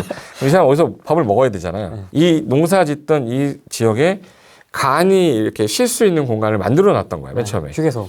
이렇게 해서 지붕 맞춰놓고 도시락 먹게끔, 뭐 점심 먹게끔, 그리고 2시에서 1시 사이 햇빛이 너무 세잖아요. 그때 잠잘 수 있게끔 농기구 보관해가지고 안 쓰게끔 하려고 만들어 놨던 걸 옛날에 농막이라고 그랬어요. 그게 농막인데 이 사람들이 여기서 이제 농막에서 약간 잠도 자고 뭐 하다 보니까 농사 짓다가 하는 거니까 여기다가 물을 끓일 필요도 없고 화장실도 필요가 없잖아요. 허용을 국가가 해준 거야. 20제곱미터까지만 허용해줬거든요. 20제곱미터면 6평이에요. 그래서 그걸 여기다가 갖다 놓게 해줬는데 갖다 놓는다는 얘기는 건축물이 아니라는 얘기가. 그러니까 가설 건축물이에요. 그래서 가설 건축물은 존치기간이 3년으로 돼 있어서 3년 정도는 쓰게 해주겠다. 근데 장점이 연장이 계속돼요. 그럼 이제 얘는 건축물은 아닌데 얘를 농지에다가 갖다 놓으면 이건 주택처럼 쓸 수가 있어요. 6평이니까. 그럼 6평이면 아까 우리 말했듯이 2.3평이면은 제 넓은 거였잖아. 6평이면 한 가구가 먹고 자고 하는데 지장이 없을 정도인데 이게 옛날에 이게 뭐가 안 됐냐면 화장실 설치가 안 됐어요. 불도 안 됐는데 농림축산식품부에서 법을 개정하면서 허용을 해줬어요. 허용해줘서 이제 전기도 들어갈 수 있고 물이야 뭐 지하수 같은 거 파면 되는 거고 그다음에 이제 정화조 같은 거 묻어가지고 할 수도 있게 해줬거든요. 이게 쉽게 말하면 이제 주택은 아닌데 주택처럼 써도 되는 서브가 돼버린 거야. 근데 얘가 주택의 수에 포함이 안 돼요. 주택이 아니니까. 그게 이제 장점인 거지. 근데 이걸 최근에 사람들이 이걸 좀 이쁘게 했으면 좋겠다 하면서 컨테이너형인데 되게 이쁘게 만들기 시작한 거야. 그래서 한 2,500만 원? 2,000만 원에서 2,500만 원이면 되게 이쁜 컨테이너형 농막이 나와 있어요. 그래서 모듈로 만들어 놓은 건데 그걸 여기다 갖다 놓는 거야. 근데 이게 맹지인데도 불구하고 여기 갖다 놔도 돼요. 그러니까 내가 맹지인데 건축물을 건축할 수는 없어. 근데 농막을 갖다 놓는 거는 허용이 돼요. 농막은 이제 가설 건축물 축조 신고만 하면 되거든요. 내가 그냥 도면 그려가지고 신고만 해도 갖다 놓을 수 있어요. 근데 나중에 이거를 뭐처럼 쓰냐면 주택처럼 쓰는 거지. 그냥 거의 집이네요? 컨테이너 같은데 집이잖아. 이게 다 컨테이너로 된 거예요. 그리고 집 형태인데 저 6평이에요. 근데 옥상에다가 다락 형태로 만든 거고. 예쁘다. 그러니까 이건 이제 어떻게 보면 세컨하우스 비슷하게 쓰려고 하는 사람들 입장에서는 맹지를 건물을 못 짓지만 이거 갖다 놓으면 집이잖아요. 이런 형태로 한 거를 이제 질문을 이제 이 사람들이 이제 그 질문한 거 보면 거의 다 그럼 맹지에다가 건물 지면 괜찮겠다 막 이런 거 하는 사람들이 그래 그럼 건축물을 못 지면 6평 정도 되는 간이 농막 갖다 놓고 주말에는 그 농사 지면서 체험용도 하고 일주일 동안 좀 약간 힐링도 좀 하고 오겠다 해서 최근에 유행하는 게 이런 것들 박람회를 해요. 농막 박람회라고 해서. 근데 제가 이제 최근에 하고 싶었던 건 뭐였냐면 연천에 땅이 3,200평 정도를 샀는데 펜션 지려고 이제 두 동은 펜션 부지로 해서 두 동은 져놨어요. 근데 뒤쪽으로 한탄강 쪽 가는 라인인데 최근에 그 젊은 부부들이 캠핑카라고 해서 그 뭐라고 하지? 그 카라반을 달고 다니잖아요. 이 카라반을 갖다 놓을 주차할 공간이 없는 거야. 그래서 시청에서 운영하는 어디 갖다 놓는데 한 1년에 140만 원? 뭐 이렇게 낸대요. 그럼 10년이면 1,400만 원이잖아요. 이동식 그 건물이기 때문에 가설건축물로 보기 때문에 해당 부지를 제가 이제 이렇게 해가지고 이걸 쪼개가지고 분할을 해버리면 한 50평 정도, 100평 정도 분할하면 한 5천만 원 정도 선으로 분할을 하면 5천만 원 주고 사면 여기다 이제 카라반 갖다 놓고 캠핑족 뭐 요즘에는 뭐 차박하잖아요. 갖다 놓고 물 다 하수도 다 집어넣고 해서 캠핑족들을 위해서 이제 땅을 분양하는 거예요. 그리고 이제 집도 질 수 있고 그런 건데 거기다 굳이 농막을 갖다 놓겠다는 거야. 도로에 붙어 있는데 농막을 갖다 놓을 필요는 없잖아. 건물 지면 되지. 건축 허가 받아서 20평, 30평짜리 집을 지면 되는 거고 농막이라는 거는 지목이 예를 들어 전이어도 상관없고 답이어도 상관없고 도로가 없어도 상관이 없어요. 그런 땅일 때는 농막을 갖다 놓는 것도 괜찮은데 굳이 멀쩡한 건물을 질 수 있는 땅에다가 그걸 굳이 농막을 갖다 놓는 건 아니라는 거예요. 건축물을 짓고 남는 공간에 뭐 카라반이라든지 이런 거 갖다 놓으면서 사람들이 이제 코로나가 오면서 오히려 외국으로 안 가는 거예요. 안 가는 게 아니라 못 가는 거지. 그러니까 이 사람들이 돌아다녀야 되는데 서울 시내에서는 있을 수 없으니까 바깥으로 가야 되잖아요. 그러니까 이 사람들이 이제 여기저기 뭐 안성 저기 뭐 바깥으로 이제 경기도권으로 나가는 거예요. 그래서 그 아이디어 갖고 제가 이제 이걸 이제 한번 해보려고 분양도 한번 해보려고 이제 하는데 카라반 쪽에 있는 친구가 저한테 아이디어를 준 거예요. 카라반을 갖고 다니는 사람들이 모이는 카페가 있다는 거예요. 그 카페에 가면 이 토지 한 5천만 원 정도에 분양을 하면 이 사람들은 3명이서 산다는 거예요. 주차 비용이랑 똑같다는 거지. 땅 사가지고 그냥 그 자기네가 쓰고 싶을 때마다 와서 쓰고. 근데 그런 것들을 필요로 하는 사람들이 생겼어. 이걸 딱 느끼면서 그런 땅들은 공매라든지 경매에서도 싸게 살 수 있거든요. 1,000에서 2,000 정도면 200평, 300평에서 200평, 파주, 연천, 의정부도 있고 포천도 있고 뭐 이런 쪽 가면요. 그래도 도로에 붙어 있는 농지 있잖아요. 그런 땅들 같은 경우는 1,000에서 한 2,000 이 정도면은 낙찰받을 수 있어요. 그런 땅 좀 자세히 봤다가 갖고 있다가 그런 사람한테 매각해도 되고 아니면 내가 그걸 활용해도 되고 농막 같은 거 갖다 놓고 이용해도 되고. 근데 이게 너무 멀리 있으면 서울 지역에 있는 사람이 저기 전라도에 있는 땅을 가지면 안 가게 되잖아요. 그러니까 수도권 지역에서 포천도 요즘 괜찮더라고요. 포천도 도로가 잘 뚫려가지고 그쪽도 좀 괜찮고 연천도 괜찮고 그쪽 지역의 물건들은 한 1,500에서 2,000 정도면 아마 100평에서 200평은 살 수 있어요. 그런 것들을 하면 도로 붙어있지 않으면 농막 갖다 놓고 도로 안 붙어있으면 건축물 조그만 거 가서 건축물 지어도 되고. 그래서 사람들이 가장 많이 물어봤던 게 농막이 조건이거든요. 인터넷에다가 농막이라고 딱 친 다음에 농막 하우스 이렇게 치면 이쁘게 지은 주택 같은 농막들 되게 많아요. 그거에 대해 관심 있으면 한번 가서 박람회 때 가서 보고 이런 것들을 내가 땅을 사서 갖다 놓으면 3년마다 신고만 하시면 되거든요. 연장해서 쓸 수 있기 때문에 충분히 세컨하우스 내가 우리 집이 따로 있고 주말에 갈 수 있는 공간도 되는 거니까 그때 쓰는 게 농막이라고 보시면 돼요. 그럼 그거 취사도 됩니까? 그러니까 취사돼요. 오, 화장실도 있어요. 가능하고요. 네, 가능하게 됐어요. 이게 법이 바뀌었어요. 여보 사랑해 있습니다. 여보 사랑해. 여보 사랑해? 네, 사모님이세요? 미스터 제이한? 미스터 제이한이 누구지? 한민정? 한민주? 모르겠는데? 다른 여자. 난 여자가 없는데? 이 돼지 같은 놈을 누가 좋아해? 토지하고 이쪽 관점이니까 이제 20대, 30대 분들 아파트에 목매어서 재테크하시는 분들이 많이 있으신데 조금 토지의 관점에서 좀 조언을 해주신다면. 일단 제가 그 강의를 10년, 토지 강의 한 게 2008년, 8년부터 했으니까 토지 쪽 강의한 건 12년 됐는데 예. 그때의 대상자들이 거의 50대, 40대 남성이었었어요. 근데 지금은 20대 분도 되게 많이 와요. 왜 그러냐면 이 친구들이 아예 부동산에 관심이 있어서 자기 이름으로 된 땅을 갖고 싶어서 오는 사람도 있고 예. 부모님이 갖고 있는 땅을 개발하려고 하는 사람도 있거든요. 토지는 좀 쉽게 접근하시면 안 돼. 저 사람이 토지에서 돈을 벌었으니까 나도 쉽게 벌겠지라는 생각을 절대 가지면 안 되고 위험성이 항상 사리고 있는데 내가 어느 정도 레벨이 되지 않는 이상 큰 돈이 들어가는 토지는 절대 투자하시면 안 돼요. 내가 만약에 5천만 원을 버려도 된다.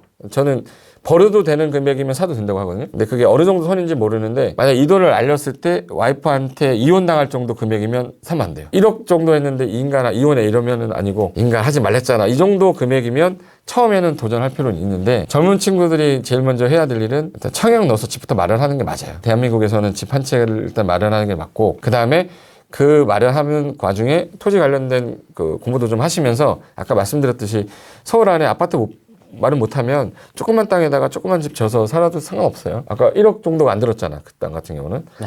1억 안 들게끔 해서 큰 넓은 집은 아니지만 위아래 집으로 쓰고 1층을 근생까지 뺐는데 그거보다 조금 더 큰 평 쓰면 약간 넓은 땅이 넓은 규모가 나오니까 토지 관련된 공부를 좀 많이 좀 해두시고 절대 누가 땅 좋은 거 나왔대 이런 거 땅 절대 사시면 안 돼요. 앞으로 나한테 누군가가 소개가 오는 땅은 다 쓰레기라고 생각하셔야 돼. 정말 좋은 땅이면 저한테 소개가 안 와요. 좋은 땅이면 이미 선수들이 다 먹기 때문에 나한테 누군가가 뭐 좋은 땅 나왔다 뭐 이모가 땅을 샀는데 같이 사자 이거 다 기획부동산이야 대부분이. 주변에 소개를 위해서 사는 땅은 사지 마시고 내가 만약에 발품 팔고 조사하고 경매 물건 찾다가 나온 물건이면 그런 거는 도전해봐도 상관이 없는데 소개로 인해서 취득하는 땅은 절대 안 하시는 거를 저는 권유하는 게 맞고 공부 좀 하셔야 되니까 학원으로 나오시든지 인터넷으로라도 토지 개념 정도 잡는 거는 유튜브에 많이 올려놨지만 이게 또 샘플 강의하고 또 찐 강의는 또 다르죠. 샘플이 이 정도인데 찐 강의는 어떻겠어 막 이렇게 그렇게 가잖아요 사람들이. 근데 그래서 나중에 방송에서 못하는 강의들이 좀 있어요. 그런 것들을 오프라인에서 할 때 수업에 참여하셔도 되고 젊을 때 빨리 시작하시는 게 좋을 것 같아요. 제가 24살 때 강의 시작해서 토지를 시작한 거는 34살 정도 됐을 때 33살 됐을 때 토지 쪽 했는데 제가 나이가 많지는 않지만 40대 중반이거든요. 근데 경험은 다 해봤어요. 창고 공장 뭐 다 해봤는데 누구랑 부딪혀서 얘기를 해도 이건 사기꾼이다 아니다라는 걸 찾아낼 수 있을 정도는 실력이 된 것 같아. 45. 네. 어떻게 알았어요? 80kg. A형. 여기 써있구나. 이 정도는 공부하고 가야죠. 인터뷰 하는데. 네. 이 사람은 무서운 사람인데. 저가 항상 하는 말인데 배우고 투자하면 실패하지 않습니다. 토지는 특히 더 그래요. 아파트도 당연히 물론 공부해야 되고 토지도 당연히 공부해야 되는데 나는 공부하기도 싫고 아무도 하기 싫어. 그냥 얘한테 정보를 얻고 싶어. 이런 것들은 위험성이 도사리고 있으니까 그런 사람들이 오히려 더 좀 더 공부하고 오세요라고 하는 분이 더 제가 볼 때는 현실성 있는 분인 것 같아. 조력자를 만나든 간에 내가 조력자를 만나려면 그 정도의 자세는 돼 있어야 도와주는 사람도 도와줄 수 있는 어떤 게 생기거든요. 아무것도 모르는 사람들 데려다 놓고 어떻게 도와주겠어요. 약간은 공부 좀 하시고 배우고 투자했을 때 실패하지 않는단 말은 제가 죽을 때까지 써먹을 말이거든요. 랜드프로의 또 캐치플레이어인데 배우고 투자하면 실패하지 않으니까 우리 후랭이 TV 계속 보시면서 공부도 좀 하시고 우리 전문가들 계속 와서 패널도 오셔서 얘기하는 거 들어보면 저도 가끔가다 띵동해서 시간이 날 때는 좀 보거든요. 도움되는 얘기 되게 많아요. 제가 모르는 분야를 얘기해 주시는 분들 얘기 딱 들어보면 저렇게도 보고 있구나라는 신선한 생각이 들기 때문에 항상 공부를 좀 많이 하시고 투자할 때는 곰곰하게 생각도 좀 해보시고 묻지마 투자 절대 하지 마시고 그랬으면 좋겠습니다. 여기까지 하고 여러분 공부하셔야 된다. 네, 자꾸 뭐 이렇게 찍어주는 거, 뭐 어디서 연락받고 오는 토지 이런 거 덥석했다가 하지 마세요. 진짜 힘들어집니다. 토지가 진짜 위험해. 아파트는 찍어도 남아있잖아. 그죠. 토지는 이거 진짜 노답이 해결이 없어요. 그래서 누구한테 꼭 한 번씩 물어보시고 마지막에 확인하시길. 여기까지 하겠습니다. 예, 고맙습니다. 네, 수고하셨습니다. 끝. 수고했어요.